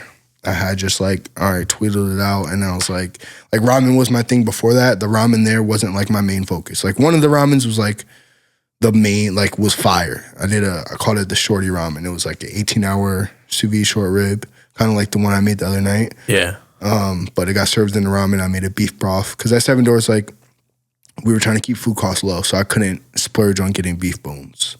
So like I was getting beef bones in and like making a beef broth from like bone marrow, and like I was like, it was just like a really deep broth. And then it had like the 18-hour short rib. I made these 3-hour umami tomatoes, and I did kimchi. Like I was making kimchi at the beginning. Wow. Like I was fucking out of my mind, and I couldn't keep up with making kimchi. So like it was hard. Like I fell off a few times, like with making kimchi. But like Kinjo was just like its own beast, and I was the only employee for like 8 months, like while we were trying to figure it out and open it, like before we even opened. So like originally supposed to open in April, then we were gonna open in August, and just weren't ready. Like we didn't even have a GM, so we were trying to figure it out. And then finally we got it, and we started training like in October, and we opened November 16th. And like I trained, like it was so hard to staff, but like I ended up getting great staff, and I was just blessed. And I was like, yo, like I during training, like I put like the staff through culinary school essentially, because I was like, I gotta teach these kids about Asian food. So like a boot camp. Yeah. So like I had like my kitchen handbook had like, you gotta wear your jacket, you gotta wear an apron, like all the things, because like some kitchens don't instill those things. And I was like, yo, if I'm gonna run a kitchen and it's gonna be my shit, I'm gonna make it my way. And I was like, yo, this is what you have to do. Like, no sweatpants. Like, you gotta wear your jacket, you gotta wear your apron. Like, I ordered all the white jacket, like the white like dish jackets from the linen company. Like, not chef coats. Like, I didn't even wear a chef coat unless it was like a photo shoot or something. I wore a chef coat, but I wore like the dishwasher jacket like everybody else. And I just wanted to like, and I coached my team like how I wanted, like how I was coached, kind of. Like I taught them everything that I knew and like tried to pass it on. And I wanted them to be a part of the menu. So like during training, one of the kids came up with sauce for the wings, like the sticky icky. The sticky icky wings that were on the menu, like they came up with that. They made it for family meal during like training. And I was like, this is fire. I was like, this gotta go. Cause we only had a dry wing. I wanted to do like a play on a lemon pepper. So we did a yuzu pepper wing. Ooh. I got like dry lemon peels, Oh, dry yuzu peels, need that right now. and like I was using like 2 different kinds of Szechuan peppercorns and like dehydrated hungry, bro. onions. Like I was just wilding. I was going crazy. Like I was trying to source things from random places. You were a kid in a playground, essentially. Yeah, and it was a brand new kitchen. And I was like, yo, this is blessing. And then like Jamie like just passed it to me. He was like, yo, this is you. Like, I'm gonna let you do your thing. Like he put like 1 or 2 dishes on the menu. He wanted me to do this cacio e pepe dish that I made for him. Oh, that was the dish I made for him. I made a like Szechuan cacio e pepe. Like an Asian version of cacio e pepe? Yeah, but it's so fuck? fucking hard to do that shit during service. So, and I was like, I don't want to be Italian at all. So I was like, we're not doing this for the regular menu. Like we tried it and I was like, we're not doing this. Like, cause when I did it, like I was doing it on such a small scale, like at Seven Doors, like it was like my fun dish. And I made like a sauce in the blender, but I just couldn't figure out how to do it like for a big service. Like I knew we were going to be busy. So I was like, we can't do this. And I don't want to be Italian at all. So Jamie just kind of like let me do it. And then he let me like figure it out along the way. Like I was like helping set up all the things. Like I set up all the vendors for myself. I sat down and had a meeting with each one of my vendors. I went and visited all these different places like to meet with people. Like I was hopping on trains everywhere. I was trying to go to the city and find out where I could get like some cool shit. It was just like I was doing everything. I built the tables, the prep tables in there. Like we rearranged the kitchen. Like it was just my playground. So it was just like a blessing to be able to do that and be so young. So like I jumped from being a nobody, like working at Shake Shack and like I cook at home, like I'm a cook, to being a sous chef at Seven Doors and like getting to be creative and like explore my own theme and explore my style and my plating. And then now I'm like the chef and I can just, it's my thing. And all I have to do is do a tasting so Jamie can approve it. And I would just hold on to the last minute because I didn't want him to taste it until it was perfect. And I would just like be like, no, it's not ready. It's not ready. And he'd be like, let me taste it though. Let me taste it. And I was like, nah. So like, then we did a photo shoot at Madame for like, to start teasing it. And it was just like, it was the first time I cooked half the dishes and it was like coming out fire. And he's just like, oh, this is fire. Like little tweaks here, like, oh, just needs a little more salt or this needs like a touch of citrus. Tweaks. Yeah. And I was like, damn, all right, I'm actually like pretty good at this and like building recipes. And I'm like, yo, I ended up building out this huge menu. And I'm like, yo, this is crazy. And then we did a whole tasting and like cut down the menu a little bit. And then the week of Friends and Family, 2 of my cooks are out and I had to work the line for Friends and Family. So I'm on ramen station during Friends and Family. We're getting killed. Friends and Family is supposed to be like a trial run so you can see how everything goes. You know? Everybody dips. It's like 60. Usually you keep it at you max it out at a certain amount of covers. It was like supposed to be like 60 covers. We did 120. Oh my god! Because Jamie invited everybody and their mother. Well, because he's a boss. Yeah, he invited all his friends and family. Like all the management invites their friends and family essentially, and like we let a couple employees, but like we took it up for 2 days. So we ended up then. Like something happened, we couldn't open, so we did another week of Friends and Family. We did Friends and Family 4 times. We did 2 weekends of Friends and Family. It was fucking wild. And then we're like, we're gonna be busy, bro, because like Friends and Family, we're doing 120 each night. How? That's absurd, bro. Like how, Sway? Please tell me. I don't have all the answers. How, Sway? I don't have all the answers. Facts. So it was crazy. So I was like, all right, we gotta buckle down. And I was like, I gotta make everything dummy proof so that anybody who worked here can do it. And like the pickups were like super simple. Like it was prep heavy and the pickups were simple. And then we started doing lunch and we were just like fucking, it was bonkers. And I was working fucking 7 days a week. The first day of lunch, it didn't work because fucking I was 5 minutes late and the sous chef I had was like, oh, the station isn't set up. Like everybody's freaking out. I'm like, bro, I'm 5 minutes late. You can't fucking get the restaurant ready. Like, come on. Like, and at the end of the day, it's my fault, but I was like, it was just like so much going on. Like my phone has never rang so much in my life. Like besides opening a restaurant, like every day somebody's calling you. Oh, like, yo, chef, or somebody, yo, chef, da-da-da. I'm like, bro, but that's what happens when you become like a boss. In and the everybody thinks just a chef is just cooking, and it's not, bro. I've never spent that much time on my laptop and phone in my life. There's a lot of delegation, orchestration, a lot of management, just like managing your own time and just like scheduling, and you're like, then you're leading 5, 10, however many people you have working for you in your kitchen. Like it's wild, and then you got to deal with all these personalities. If they're not performing, you got to scold. It's a lot. So that's where like the rest of my career came into play. And it was like, all right, Shake Shack kind of taught me how to have these tough conversations, how to do the scheduling, how to organize the structure. Exactly. At Pig, it taught me, all right, I know how to cook. So now if that's an issue, I can just cook. I can work the line, no issues. Like it's not like I'm a clipboard chef who just like can manage. Yeah. And I'm not really a great cook. I just know how to lead people. I had kind of all the good qualities, but I didn't really have that much experience. So everybody was kind of weary, like, oh, how's this kid gonna do? And I did it. And people say it was pretty fucking good. So I don't know. Bro, I never unfortunately got to go to Kinjo. Never got to. Yeah. Because sorry for your loss. It didn't last long. It was the better part of a year only. So I had it on my radar. It was on every AOL.com, NJ.com. Yeah. If anybody out there could Google Bill Sanders Kinjo, you'll see many of the same interview across multiple platforms. Which one? I mean, AOL. Oh yeah.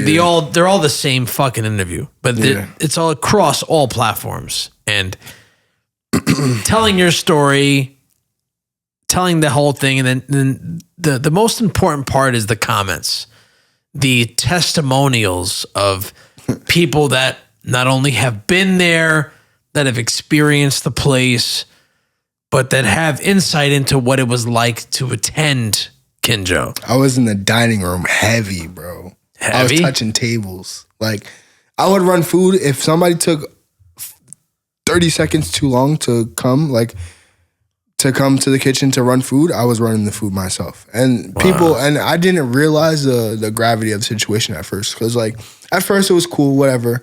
People didn't really know who I was. But, like, articles started going out. There was little things. Like, obviously it was Jamie. But, like, then people started noticing, like, oh, wait, there's a chef here.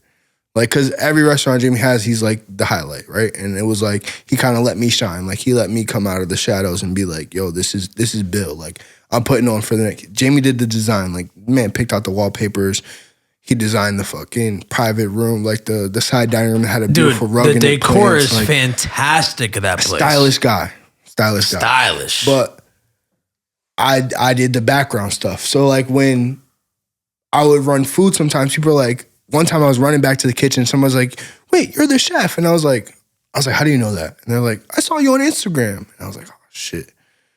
So then they're like, can we take a picture? And I'm like, all right, cool. But I wasn't used to that. Like, yeah. At Seven Doors, I would it was an open kitchen, so I would run, but I wasn't the chef, so I could kind of hide when I wanted to. Yeah. Here, I couldn't hide. Like, now I'm going to the dining room, people are noticing me, and I'm like, fuck. Then, like, the Star Ledger came, and I was like, but I didn't know they came and ate. They just came, and then a week later, they came. A photographer came, like, oh, we're shooting for the Star Ledger. They did a review last week. It's gonna come out in a couple weeks. And I'm like, what the fuck? The Star Ledger is eating my food. I'm nobody. Like, what? I'm in the middle of Newark with a 100-seat restaurant. Like, this is not happening. I just couldn't believe it. I had imposter syndrome, and I would doubt myself all the time. I was very hard on myself. So that brings me to this. This is what I wanted to talk about to you. You know, I wanted to really focus on this because if you go on Google and you go on Yelp and you go on all these different, social media outlets and you Google Kinjo restaurant, Bill Sanders, every article, even though Jamie Knott is the, I don't even want, I can't even I guess you can call him the brains or he's a different entity, right? Yeah. So we'll talk about him later. It was the brainchild of me and him. He was the brainchild, but your name comes up a lot more often when you talk about Kinjo, right? Because you're the brainchild, if you want, of the cuisine. Yeah. Okay. There's so many testimonials that talk about how good the place was, this and that. It's just, if you're a normal civilian and you Google a restaurant and you want to learn about it, and you come across Kinjo, Newark, New Jersey, and you see all this shit, like, automatically, I didn't know you at this point. Yeah. I didn't know you. I knew Mike Cosenza because of my cousin Jesselyn. Shout out Jesselyn. Mike is the fucking best ever. That's my guy. But if it wasn't for him, I wouldn't have found out about you. I wouldn't have found out about Jamie. I wouldn't have found out about all these people through Mike. That was my outlet to this whole. And Mike's a little guru for all different cool ass restaurants. Like, so I call him or Lawrence when I want to go to somewhere to eat, and I'll call if I want to go a nice dinner, like really nice. I'll call Jamie because he knows where the nice restaurants are. So for me, there's 3 people that I call for those scenarios. Yeah, there's my boy Alexander Ao, who is a Chinese gentleman, right? Him, my cousin Jesselyn, Jaume, and Michael Cosenza. Those 3 people, I would never bat an eye at a recommendation. Yeah. They tell me something. Mine are Mike Cosenza, Lawrence Tallis, and Jamie Knott. That's what I call.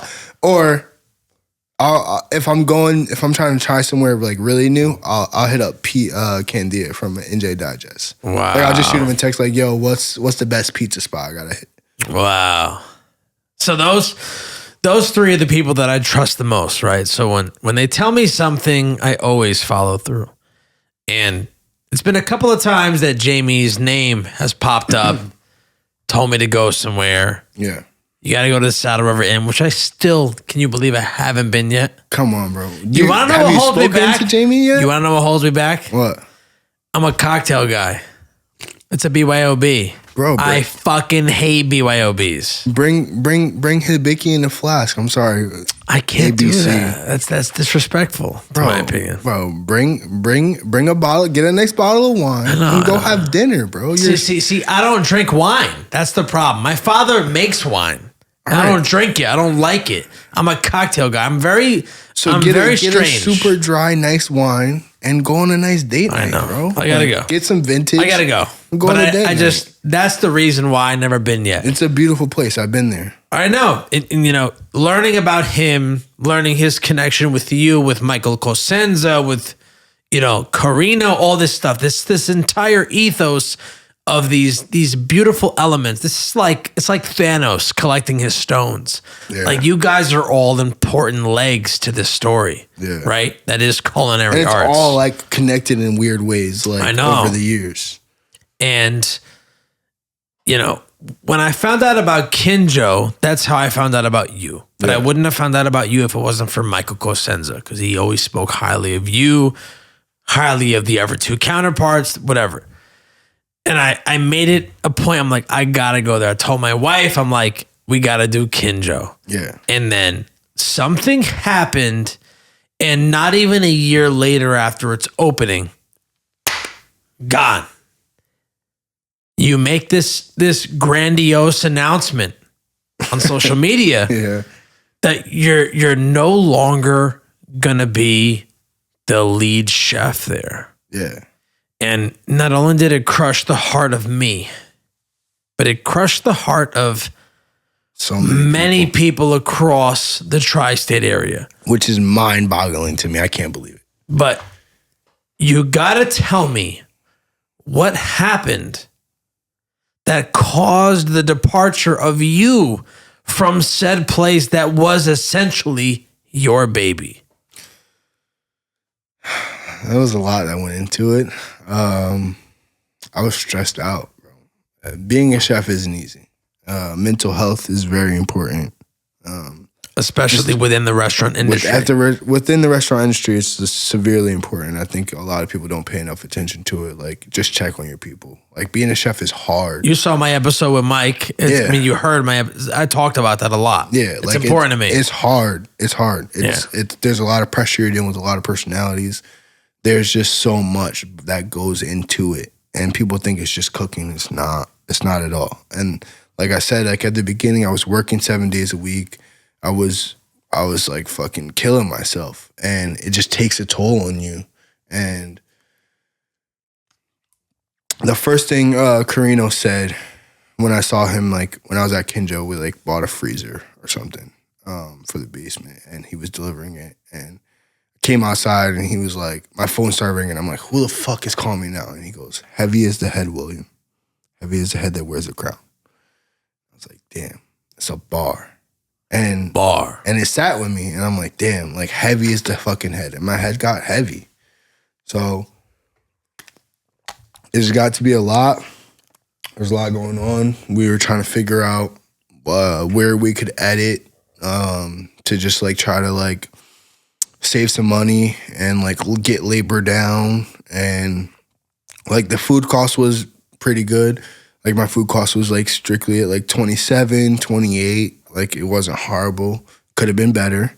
That's 100%. I'll take that. But it was just a lot of stress and a lot of weight on my shoulders, and I was like breaking down, and I was losing myself, and I had like a mental breakdown. And like I never spoke to anybody about it. Like I just went through it, and I was like, I need to do this for my mental health. Like I talked to my therapist about it for like 2 months straight. Like I was just like losing myself, and it was always like work. Work was always the problem. So I was like, I need to take a break. And so that's what I was doing. And I was like, I need to just pause for a minute and breathe. So I just wanted to take some time off. And I was like, let me go out while I'm on top, while I still have like before I break down, and then it's like a whole show. Like I make a scene because I was crumbling. And I was like, I need to just like take a little hiatus in early retirement. And it broke a lot of hearts. It hurt me a lot. It was a lot. I literally pulled my team in the walk-in and I cried to them. I couldn't even talk. Like all my cooks. And I was like, this is what's happening. And they were like, what? And I was crying immediately. And they were like, are you okay? And I'm like, I'm okay. I just worry about you guys. Like I didn't even want to do this because I was worried about you guys. Yeah. Like my team, I had my team like inspired. Like they were coming up with dishes. Like I gave them the motivation to be like, we want to put dishes on the menu. Like I let my team run specials. Like you don't find that in kitchens. It's mostly the chef. And I try to create a culture where it was different. But it's hard to run a kitchen. It's hard to be wearing all that weight on your shoulders. Yeah, of course. And it got the best of me. And I just needed a break. And then shortly after I left, there was like the issue with the flood and the landlords. So they ended up ultimately closing down. That's what's crazy is like you left and almost like, I don't want to say perfect, but literally it was the perfect time because right after you left, we have this crazy natural disaster of a fucking storm. Yeah. And it flooded the fuck out of Kinjo. Yep. Flooded and the whole basement. Never recovered from it. Never recovered. Never recovered. So it was pretty wild. And like you made the perfect decision in the worst time. Yeah, it was a hard decision. And it was crazy. And it was like people were like, oh, how are we gonna do it? Whatever. But like I'm just grateful for the opportunity. I'm grateful for Jamie for giving me the opportunity. And just like being able to do my thing and get my name out there and like build a name for myself. Kind of like I became famous for a dish that I made like for myself at home every night, like the shin ramen fried rice. Like that was like something that I saw somebody do, kind of like something similar on like Instagram Reel or something like that. And I was like, yo, like, so I started making something like that, my own version at home every night when I was like working at Madame over the summer. And I was like, and I asked Jamie one day, I was like, yo, how wild can I get on this menu? And he was like, yo, go crazy. So I was like, all right, bet. So I'm gonna make you this dish. So I made the shin ramen fried rice and I sous vide egg. We used to do this sous vide egg for the ramen, for the like vegetarian ramen at 7 Doors. You sous vide the egg in the sous vide for 50 minutes and it's like poached inside the shell. So I called it the perfect egg. So I made the fried rice. Instead of mixing your like egg with the rice, like when you fry it, I put it on top. And I was just like, and then we added that you could put proteins in it. And it was like $15 fried rice and you added protein, it was $10. And it was just like, we were making money on fried rice. Like we sold so many like I think our highest month of fried rice was like 400 fried rice. Wow. Out of pocket. I love fried rice, dude. And you didn't get to have the shin ramen fried rice. Never. I'm so sad, bro. All right. I'll come here and make it for you personally. It's easy. Like that's how easy it is. I need it. And it's just like, it's simple. So I'm just grateful for the opportunity and being able to like cook my food and get my food out there and like have people try my food. Like it's crazy when I read like there's like a Reddit thread to Kinjo closing and it's like wild the things people have said about it. Like that, how does that make you feel, bro? Do you have any regret or? No, I mean I try to live and everything happens for a reason. You know? Yeah. It's let me ask you this. Has Jamie himself ever expressed any emotion regarding the closing of Kinjo? Yeah, every time we talk about it, it's rest in peace. Like there's, you know how memories come up on your phone. If you got an iPhone, memories come up. Like there's a picture will come up. I got the other day. I actually posted on our stories, but it was like him holding my business cards like to his ear, wow. And I sent him. It came with my memories, and he's like, he said something funny. He's like, rest in peace. Like every time we talk about Kinjo, it's just like rest in peace. Like, and at the time, I was like, to him, I was like, this is not as bad of a hurt. Like you got 4 other restaurants, but like, imagine you have all these other restaurants and then those aren't closing. They've been open for years, and now the newest one just closed. Like that's gotta hurt. So I kind of like understand, and like we're both on the same page. Like I thought it hurt me more. And What like, is it? What does he say about that? just like, bro, it sucks. Like, so what does he hurts. have? He's got Saddle River Inn. Saddle River He's Inn, got Madam. Saddle What River else? Cafe. So in order, Saddle River Inn, Saddle River Cafe, Cellar 335, and then Madame. He, you know, I don't know him, but he's very interesting to me. I'd like to get him in here, actually. I'd like to talk to him, pick his brain. I think it's possible. I mean, it's possible. You know enough of his people. Yeah, tons of them. Gotta get Jamie, come through. Jamie Knott. I'll bust out. I'll bust out some sneakers that'll spin your wig. Hey yo, if you're a sneakerhead, pause. I know Shoudinis. Bro, he has a room in his basement that's just like all sneakers. You know, I don't know if you know, but I know you collect. I've been a Shoudini for a minute. I know the elite of the elite. I might be a connection for him. Maybe, bro. If he's got bread, obviously he has bread. If he wants to buy player exclusives, one of ones, shit like that. I got dudes, bro. Yeah, you're talking to the right guy. He's a sneakerhead. I've been in the game for a minute, bro. Jamie Knott, come through. But yeah, anyway, it's a shame that Kinjo closed because it's crazy how I read all those positive reviews and I'm like, damn, I never even got to taste it.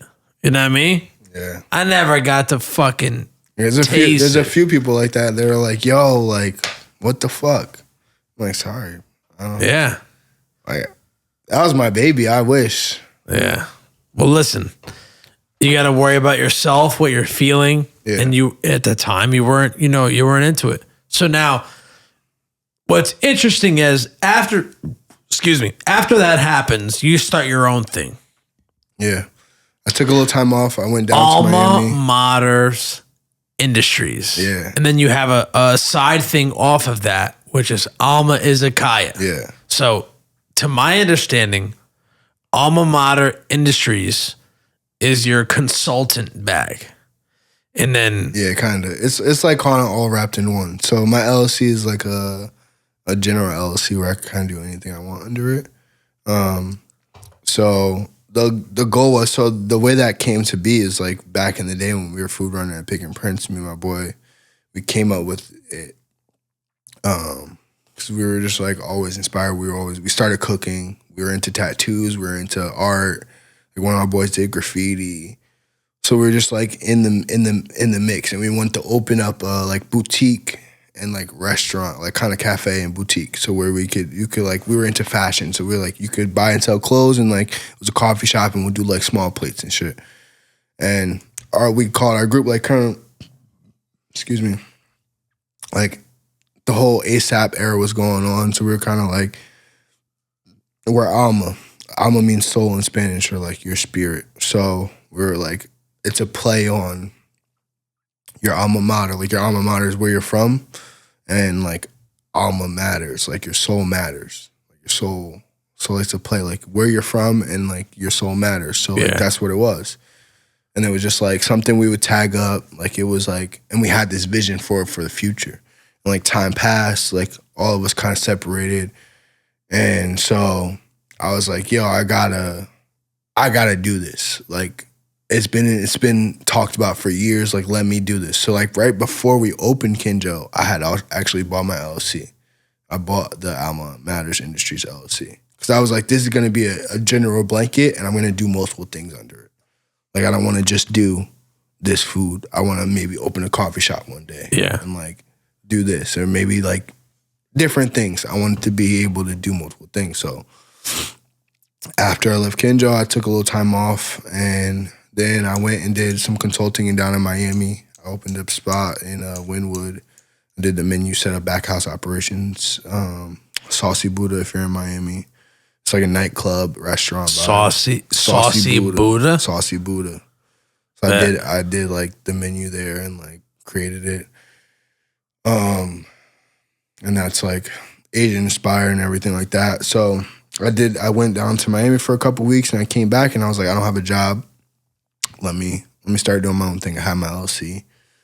So I was like, let me plan some pop-ups. So the first, like when I was at 7 Doors, Lawrence always did pop-ups. So I was like, yo, let me just talk to Lawrence. So I did my first pop-up in September with Lawrence. I did it at 7 Doors. Like that's where I started. So went back and we did a pop-up and we did like 60 tickets. Like we did like a prefix kind of vibe, like 4 courses, and then we did a la carte. Okay. And it was dope. It was busy. Jamie was there. Mike was there. Like a lot of the food fam, like people just showed up and it was fire. And we were like backed up. The kid I got to cook didn't show up the day of. He hit me up the morning of like, yo, I got stomach poisoning. I can't come in. So it was me and Lawrence. And me and Lawrence just rocked out. And that's the restaurant industry, right? It's like things happen that you don't plan for and you got to adapt. Yeah. And I was like so stressed out. I'm like, it's my first pop-up, but fucking sucks. And everybody loved it. And like, I was like, all right, I can do this. But it's hard doing pop-ups. Like you got to like, I'm every part of the business, right? So like I do all the graphics, all the flyers you see for Alma, I do those. I do all the flyers, I do all the advertising. I got Square set up, so I do like all the behind the scenes stuff. I have like a P&L and an Excel sheet that I do like when I do the event with all the expenses. I break down the food costs because like it's a restaurant, but it's a mobile restaurant. So like I'm all over the place. I think I've done 7 pop-ups, 8 pop-ups. Sounds about right. Yeah, 7 or 8, something like that. I've done a couple private events in between, so I get kind of lost with the number. But yeah, like that's what I do. And it's cool. So I try to do a different menu each time. I want to give people a different experience. I never want you to like, and I was trying to do them like very close together. So I wanted people to be able to come and not have the same experience they had last time. Yeah. And try to challenge myself with doing a different dish each time. And there's certain dishes that people are like, oh, that's dope. Like the kimchi, I do kimchi, like called Bill's kimchi. People love that shit. Like I'm like a Korean grandma in my past life. But I make kimchi and I ferment it for 3 weeks. And like, it's a problem. Like I need to make kimchi like today, tomorrow type shit. I was supposed to make kimchi this weekend because people have been asking me. Damn. But so I do that and just like do my pop-ups and just pop up wherever I'm at. But I want to find a space where I can be. It's just like the restaurant industry is hard and I'm like. You mean find a space you can be permanently? Yeah. Or like a residency. Like I want to, like if anybody has a kitchen and wants a resident chef like on the 3rd Thursday of the month or the 2nd, whatever, hit me up. I want a residency where I can just, all right, this is where people can find me. But I kind of do enjoy my freedom of like being able to work when I want to. Yeah. But it's hard to make some money, you know? So I got a little part-time job. I work in the kitchen, just help out. But I want to find something where I can be and people can find me. And then eventually I do want to open another restaurant. But I want to do it like, I want to be small. And I want it to just be simply Alma and just do like small plates. I would love to find somewhere like in the city on Lower East Side or something that's like small and I can have a beer and wine license and just do like some true izakaya shit. Or I'm down for like finding an old Chinese restaurant that I can revamp and do like new school Japanese takeout in it. Like I'm open. I'm not like stuck to one idea. Or I would love to be like in Montclair because that's like the hometown. The best. Like right across from pharmacy is like the old Ani location. Yeah, I know. And like I would love to fucking. It's not there anymore, the old Ani Ramen? They moved up by Misab. They're like up there on the Ave. Oh, so the old they're that Ani, far up now? Yeah, the old Ani is like just empty. It still has the graphics and shit, and it's just empty. And I'm like, he's related to my old barber, Mark Bustos. Who? The owners of Ani Ramen. Yeah. They're related to my old barber, Mark Bustos. Yeah, I know Luck a little bit, like from like mutual people, and like he used to come to Shake Shack with his family all the time. So like I know Luck here and there, but word. the old Ani space, I'm coming for you. Like, I really want that. Facts. I want That that shit space. is Like, I'm trying to facts. manifest it because it's like the perfect space. And I Yeah, would it's love to dope. be home in Montclair and like give the people my food. Yeah. So you got Alma Matters, which is basically the umbrella of everything. The umbrella, yeah. And that's like, you do a lot of your consulting I do through some that. consulting. I do private dinners. I do pop-ups. I do it all. Then you got Alma Izakaya, Yeah. which, if I'm correct, Izakaya means stay, drink, place. Yeah. Technically. Yeah. Which is basically a spot. It's like a tapas. Yeah, it's like a Japanese pub where like the drink is more drinking forward, and then like the food is like shareable. So like you come there, you stay, and that's like where the community comes in. That's where like that's what I'm saying. Like what Kinjo was like a big version of an izakaya. Yeah. But it just took a minute to try to get that and try to get people to understand that. So Yeah. we struggled a little bit with just like changing the menu and trying to make it where it was accessible for most people and like people to understand like the language and the verbiage. But I was selling okonomiyaki in Newark, bro. Like, you don't even know what okonomiyaki is. I have no idea. It's a Japanese cabbage pancake, and like it has like bonito flake and nori on top. And I'm selling that shit Probably silly. in Newark. Like, it was wild to me. Wow. But it's just like I want to get to the place where I can cook my food again in my space and like make people happy. My favorite thing about cooking is like that first bite feeling. Like, seeing you take your first bite is like what I do it for. And like that nostalgia, like maybe you take a bite of something that brings you back to your childhood. Yeah. Like, that's what I love. I love that shit. Like, that's why I say it's food from the soul for the soul. Like, there's love is the last ingredient in everything I cook. Cause it's just, you gotta care about it. Cause if you don't love what you're doing, the food is gonna be trash no matter what you say. It's always gonna be missing something. Facts. You're always gonna be like, this is good, but it's missing something. Yeah. And like, sometimes that happens, but like when you care about what you're doing, like it's just you can't miss it. So Yeah. I think that's why Kinjo was successful because I cared. Like I was putting my all into every dish. I was putting my all into everything. I put my all into training my staff and just having them do it and making it good food. Like I was there. I was upstairs. And if I needed to prep something that I needed for the next day, I was down there at 3 a.m. prepping it. Like, But it wasn't the right time for you. I guess so. I didn't expect that to break down like that, but it did. There was a lot. You could say there was a lot that came with it. Yeah, it was overwhelming. It was a lot. There was a lot of cameras. There was a lot of photo shoots. There was a lot of people wanting to do interviews, like Star Ledger. Then like there was just so much. Like every day it was like somebody's calling to do something. There was an article, and it's like it was just a lot for me, and I wasn't used to that. I was used to hiding in the shadows. So it was a lot for me all at once, and I just like kind of broke down. Do you regret anything from that time period? Nah, I try to live with no regrets, honestly. Like I said, everything happens for a reason. Like I do wish I would have done some things differently. Like I said, like the food cost could have been better. Like I could have tried to like take back on like some ingredients and maybe like move around and do certain things a certain way. But I don't regret anything. I could have done some things better for sure. Yeah. But I don't really regret it because it got me to where I am today. So now, since you do primarily pop-ups, right? Yeah. Your menu changes every single pop-up you do. It's a totally new menu. Yeah. That's a very, daunting task to have a completely new menu every single time. Most restaurants have a solid menu for the better part of, let's say, 6 months, right? Let's say. They might change periodically, but for the average of 6 months, let's say, that's a safe bet that it stays the same for that period of time. Yeah. In this type of space, doing pop-ups, changing every time, how do you stay inspired and come up with new dishes, new concepts to keep your menu not only fresh, but exciting? Oof. I read a lot. I read a lot of cookbooks. I read a lot of regular books, like here and there. I'll read like autobiographies and memoirs, and like I like reading like real shit. I don't like reading like novels. I am reading a novel actually right now. It's called Butter, but it's like based off of a real story. But I read a lot of cookbooks, watch a lot of YouTube videos. You just like I'll sit there for 3 hours and watch a YouTube video of like this old Japanese man setting up a Thai stall. That's the best.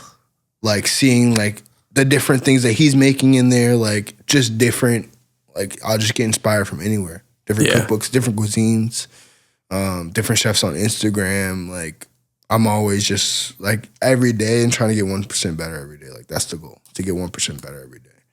And I'm always cooking at home. So like I'll just experiment with shit. Like just testing the waters.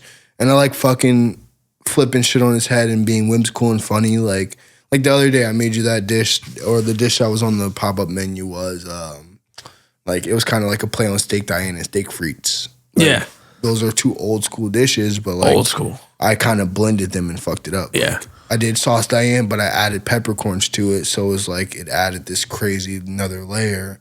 And then it was like a steak dish, but it was with sous vide short rib. Like it's just like that's how my mind works, and I want to just kind of like I did private event 2 weeks ago, and I did sesame olive oil cake. Wow. Black sesame powder in the cake. I did like 20% of that olive oil that's in there. I did sesame oil. Wow. So it was more savory, and then I did like a yuzu whipped cream, and I did a citrus olive oil on top. Wow. So it's just like twisting whatever like is going on and making it like my version of it. Yeah. Like so like I'm inspired by every type of cuisine, and I can kind of cook pretty much a different wide range of cuisines. Like I don't just cook Asian food, but that's just like muscle memory for me. Like you can put all I need honestly in the kitchen is soy sauce, sesame oil, mirin, and some like garlic, ginger, and scallions, and I can make you something with whatever else is in the kitchen. Like those are my staples. Like, but I'm comfortable cooking other things. But that's just where I'm at. But it's just like reading and watching stuff and just always like staying up to date on what's going on in the world and just trying to like challenge that. Like I love a challenge. I get antsy and I get bored with monotony. Like that's why I like changing dishes and like challenging myself to never do the same things twice. Because then it's like, oh, he always does that dish. Like I can get it anytime. Yeah. But then it's like, all right, well, I gotta go to the restaurant because that dish is gonna be there maybe once or twice. So I gotta go eat. I gotta go try that dish. Like I'll do the same thing here and there, but like I'll only debut it now here and there. Like Shin ramen fried rice, I might bring back for the next pop up. Like I try to do it as a Joy Mia pop up, but like certain times it's hard to kind of like advertise and get my stuff out there, like to build the business Instagram. And it's getting up there. Like I did a pop up with Diesel and Duke where I took over the restaurant for the whole day. Like that was dope. So we're planning to do another one. Planning to do one in their Montclair location and one. I'll come to the next one. I couldn't go to the first one, but I'll try. So with that, we learned kind of like what works. Like I did a big menu, so I'm kind of going to shrink the menu, do the staples, and maybe I'll add the fried rice or something. You know what I mean? Like do something. But for that, I tried to stay on brand to like what Diesel and Duke was, and so I did sandwiches. Like I want to show that I'm not just a ramen chef, or I'm not just like this. Like I made a fucking burger with kimchi, caramelized kimchi on it, and special sauce, but the special sauce isn't like your Thousand Island that you're thinking of. I got gochujang and fucking sesame oil in it. Like, that's just how I'm freaking your head up. And everything's on fucking thick-ass milk bread. Like, well, to me, that is the perfect mesh of a couple of your worlds, because you were a fucking, a shift manager at Shake Shack. And then you had Kinjo, and then you worked at Doors Ramen. So that's you doing a pop-up at Diesel and Duke, which is what I would consider a high-end burger joint. Yeah.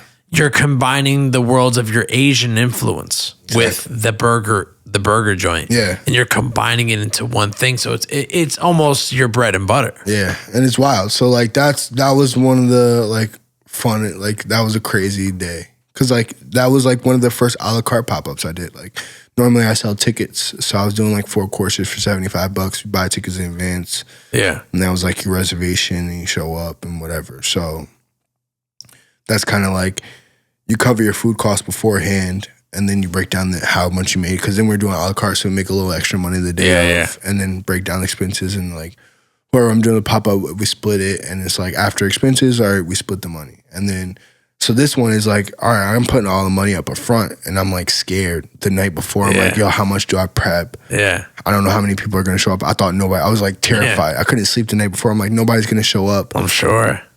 We opened at 12. It was supposed to be 12 to 9. I was up till 2 a.m. I was at Diesel and Duke until like 1:30 the night before. Got home, barely slept. Wow. I get back there at fucking 9:30, 10 o'clock. And I'm like running to the Asian market before I go there to grab a couple more loaves of milk bread because I'm nervous. But I'm like, I don't know how busy, isn't anybody gonna show up? Fucking 12 o'clock on the dot, we get smacked.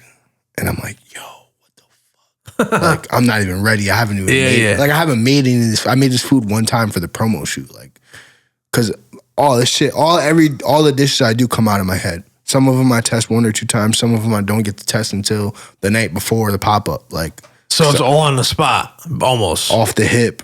That's just how I get down. And I learned that from Lawrence, and that's wild shit to do. But like, you should test your stuff most of the time. Yeah. Don't be like me. I'm wild. I would say, yeah. A lot of the times I do test it like maybe one time, but like some of the stuff I didn't cook in the moment, like on that equipment. Like some of the stuff I was like, oh, I've made it before. I know how it's gonna work out. We were busy off the rip, and I was like, fuck, bro, I'm getting smacked. And then I didn't have like my setup for speed yet, so I'm just trying to figure it out. I'm trying to figure out, are we gonna cut the sandwich after we wrap it? We're gonna cut it before we wrap it. I'm just like, yo, what crazy, like it was just bananas. And we got busy. We were busy so it was 12, a learning experience. Yeah, we were busy from 12 to like 2 o'clock. Wow. And I was like, yo, this is crazy. We had a little lull. And then I knew we were gonna get busy for dinner time. Like once everybody got out of work, it was a Thursday night. I'm like, everybody told me they were gonna come at like 6. So I'm just waiting for it. And it was just like, we got smacked. And I'm just like, we sold out of dumplings. I made these Wagyu beef dumplings, like crazy. Like we couldn't, and not like frozen dumplings. Like I have this kid, Chris, who works with me. I met him at Joy Me. Like he came to Joy Me pop-up. I met him like literally the week before, 2 weeks before we did the Diesel and Duke pop-up. Wow. And he just like wants to learn, young kid. And I was like, yo, at the Joy Me pop-up, I was like, yo, can you fold dumplings? He was like, I don't know. So I showed him how I do it. And he was like, all right, bet. So he folded the dumplings for the Joy Me pop-up because I was like running around for the first time. And then for the Diesel and Duke one, I was like, yo, we're gonna need a lot more. I'll hire you just to fold dumplings. He was like, all right, bet. And I sit there and folded like maybe 120 dumplings. He folded like 200. But like you gotta think about it, like each dumpling, 5 per order. So we needed like 500 dumplings to even have 100 orders. That's insane. To even have 100 orders. And it's like, bro, like we're just folding and going. And it's like, bro, it's time consuming. It was hard. So we ended up selling out dumplings because I just couldn't keep up. I couldn't make enough. And I was like, oh, I thought I'd be good, but we didn't have enough. Wow. And we sold like 100, sold like 120 burgers, or like sold like 100 burgers. We sold like 80 French fries. Like just, I wasn't expecting these numbers. Like my goals were a little like less than that. And I was like, all right, well, this is a good day. I was like, all right, like it worked out. But I was terrified. I thought nobody was gonna come. Well, you could say it was a learning experience. Yeah, it was a learning experience for sure. So it was fun, and definitely gonna work together again soon. So I supposed to have a meeting with him today, actually, to talk about our next pop-up. You here now? Yeah. So since you do not only those pop-ups, but you do private events too. Yeah. Do you enjoy the private events more or the pop-ups more? No. I don't really like doing private events, but I do it. It's cool. I mean, I don't know. I guess it's growing on me, I should say. Okay. I used to hate it. I'm like, I don't want to be in somebody's house cooking. It's just like uncomfortable. I feel like everybody's watching me. Like I don't mind working in an open kitchen, but I'm kind of like separated. Like people know like, oh, don't come in the kitchen. But like you're in somebody's house, they're coming in their own kitchen. They're going to talk to you. That's true. And it distracts me. And I'd rather not be distracted. But I don't mind it. It's grown on me. I'm pretty personable these days. I feel like I can talk to people now. But at a younger time in my life, I was like, I don't like talking to people. I couldn't talk about my food. Now I can like You saw the other day, I can stand there and talk about the food. I can tell you what's on the plate and explain it. There's a lot, like before I used to stutter a lot and be like, like now I can kind of like articulate and have a conversation. I'm better at talking about my food. I don't mind the private events. I've done a few here and there since I've been on my own now. But the pop-ups are fun. Like, it's just like, yeah. One night of service, I'm tired as fuck after. Like the day after a pop-up, I don't want to talk to anybody.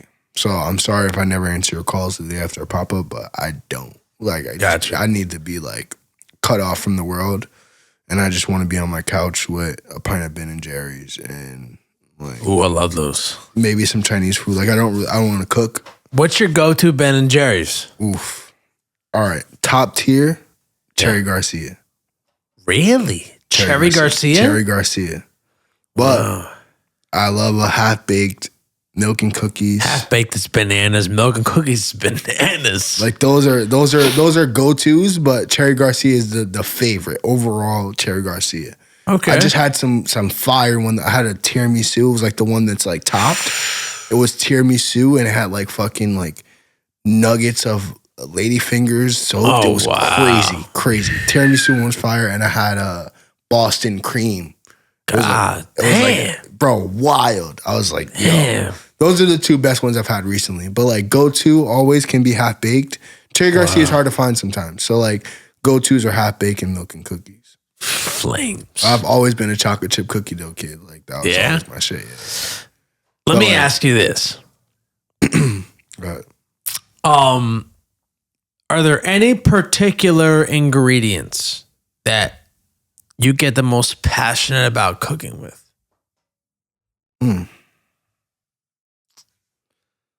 That's hard. I guess ramen. Like ramen's my shit. Like that's like when I go crazy. Like I feel like I'm just like, and I've made some really good ramen recently. Like the duck ramen I did at the first pop-up with 7 Doors. I did this duck ramen and I roasted the duck bones and I like made like, cause the duck ramen we were doing at 7 Doors was like chicken broth. This one was like duck broth. And then I did like duck breast seared off and I kept it simple. I did duck breast, nori, and like this lotus root and scallions. It was like super simple and it was like clear broth. It was beautiful. Like that was, and then I did a yuzu shio at Joyamiya that was fucking crazy. And I did a green garlic oil on top of it. It was wild. I did like black cod, yuzu shio broth. So it was like citrusy and like poppy and like chicken broth, and dashi. It was wild. There's like layers of flavor. And they had green garlic oil. So like ramen, because that's like where I get crazy. And then I just like dive in and I'm obsessed with it. Like I'm obsessed with ramen. Like, and I want to get obsessed with ramen again soon. Like that's my passion. Like I love making ramen. Like broth, like NJ Digest at 7 Doors called my broth liquid gold. Like that was just like my thing. And that's like how I started like getting crazy. But like I just care about every step of the way. Like it comes down to the technique, like how big the fire is, how long it simmers, like just building the flavor. And like you can do simple ingredients. You don't have to do crazy ingredients, but it's all the technique. And I can give anybody my recipe. I don't give a fuck. But you can't make it like I make it. So it don't matter. It doesn't matter. Wow. So now since you're on the go for the majority of, your recent endeavors, how do you bring new team members to help assist and make your job easier? I don't really. A lot of stuff I do by myself, or like I said, I got my boy Chris who's been helping me out a lot recently. Shout out Chris Kim. What up, Chris? He helps me out a lot recently. Sometimes I'll like call one of my cooks from Kinjo and see if they're available. Like my homegirl Jackie came. She was one of my sous chefs at Kinjo. She came and helped me out at one of my pop-ups. Dope. So like it's just like if I need help, but most of the time if I'm doing it at a restaurant and it's like a collab event, like when I did Joy Me, it was like me and Chef Logan and then like some of his cooks. So like it just depends on where I'm doing it at, what I'm doing. Like The private event I did for that company a couple weeks ago was a 15-person thing, and I did it by myself. But it was Sick. it was like 4 courses, and everybody's eating at the same time, so it's kind of easy to do it by myself. Like I can plate 15 plates at one time and just like bust it out. I had the girls who are working it run the food, and I go and explain it, and I'm already working on the next course. It just depends on where I'm at, what I'm doing. Like the Diesel and Duke pop-up was a bit of a more thing. So we had some of the guys from Diesel and Duke. I had my boy Chris with me. Dave, the owner of Diesel and Duke, was working Expo. I was on the line in the mix, like waving at people from there, popping out when I could. But it's just like depends on the day, depends on what I'm doing. All the prep I always do by myself because I can't afford to fucking pay somebody to work prep and work the day of. So most of the time I do all the prep by myself in like 1 or 2 days. Usually the day before the pop-up, I'm working from fucking 10 a.m. until 11, just prepping everything, getting everything ready. And then the day of, I'm there 6 hours before getting everything ready. Yeah. So like the pop-ups are like a 2-day thing where I'm just like buckled in because I don't have a restaurant, so I can't really sit here and order everything from all my vendors. Like I have vendors set up, like I got Chef's Warehouse, I got a couple things, but like I try to get everything locally. So like the last one I got, I got dry aged short rib from DeRosa, from F.A. DeRosa, shout out Nick, which is a butcher in Mountainside. Like I'll get like a bunch of stuff from the Asian market. Like they got really nice produce there. So like I'll get all my stuff from there, and like it's kind of local. Like most of the stuff comes from Pennsylvania. And like for the Diesel and Duke pop-up, I went to the bakery at the Asian market, like, yo, I need 50 loaves of milk bread. And they're like, 15? And I'm like, no, 50, 50. And they're like, oh my gosh, you pay now. And I'm like, all right, I got you, bro, I got you. So it's just like, I try to source it locally. I source it myself. I'm doing all the shopping. I got a storage locker where I go pick up my cooler, and I got like my yakitori grill. I got the paper lanterns. I got a fish tub of chopsticks and ramen spoons. I got a Metro rack in my storage container with plates, and I got storage at Joya Mia. Like I'm just like, I'm all over the place. I got storage here. I got all my grandma plates all over the place, and I'm just doing it. So off my phone and an iPad and my laptop. That's crazy. Finessing. So what's in store for the future of Bill Sanders and Alma Mater? Like, as well as, you know, goals in mind. Do you ever think you'll open your own restaurant? Do you want to? Like, what's going on for the future of you? I want to and I don't want to. I want to do it. I want to do it right so bad that I'm like willing to just wait a little bit.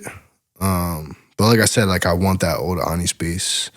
I'm just trying to build the brand right now. So I'm going to do the pop-ups and be able to have some free time to, you know, like be with family on my off time and kind of like create my own schedule and be free. Because I've been kind of locked down in the restaurant for like 10, 11 years, almost 12 years, something like that. So I'm like in the kitchen all the time, and like the fluorescent lights get to you after some years, and like being in the kitchen from 10 a.m. to 11 p.m. midnight, like it takes a toll on you, because then you feel like you don't see life. Like the first time I seen a Saturday night was wild. But I want to open my own restaurant. I want to open a Alma Izakaya. I want to do that, but for now I'm just doing pop-ups. Keep posted on the Instagram, alma.izakaya. On Instagram, my personal is Bill Kills 777. That's where I post everything. Just doing pop-ups, private chef things. If you want a private chef, hit me up. Sick. Yeah, I try to just keep myself busy. God bless, man. Yeah. Listen, man, I love you, brother. It was a pleasure having you. I wish nothing but success for you. You know, I really appreciate you having this conversation with me. I appreciate you. This is crazy. Yeah, it was a good time. I appreciate you listening and let me talk about my life. Of course. I can't wait to see what you're going to become and the future of, you know, Alma Mater, Alma Izakaya, and Bill Sanders as a human. Yeah, appreciate that. Love you, brother.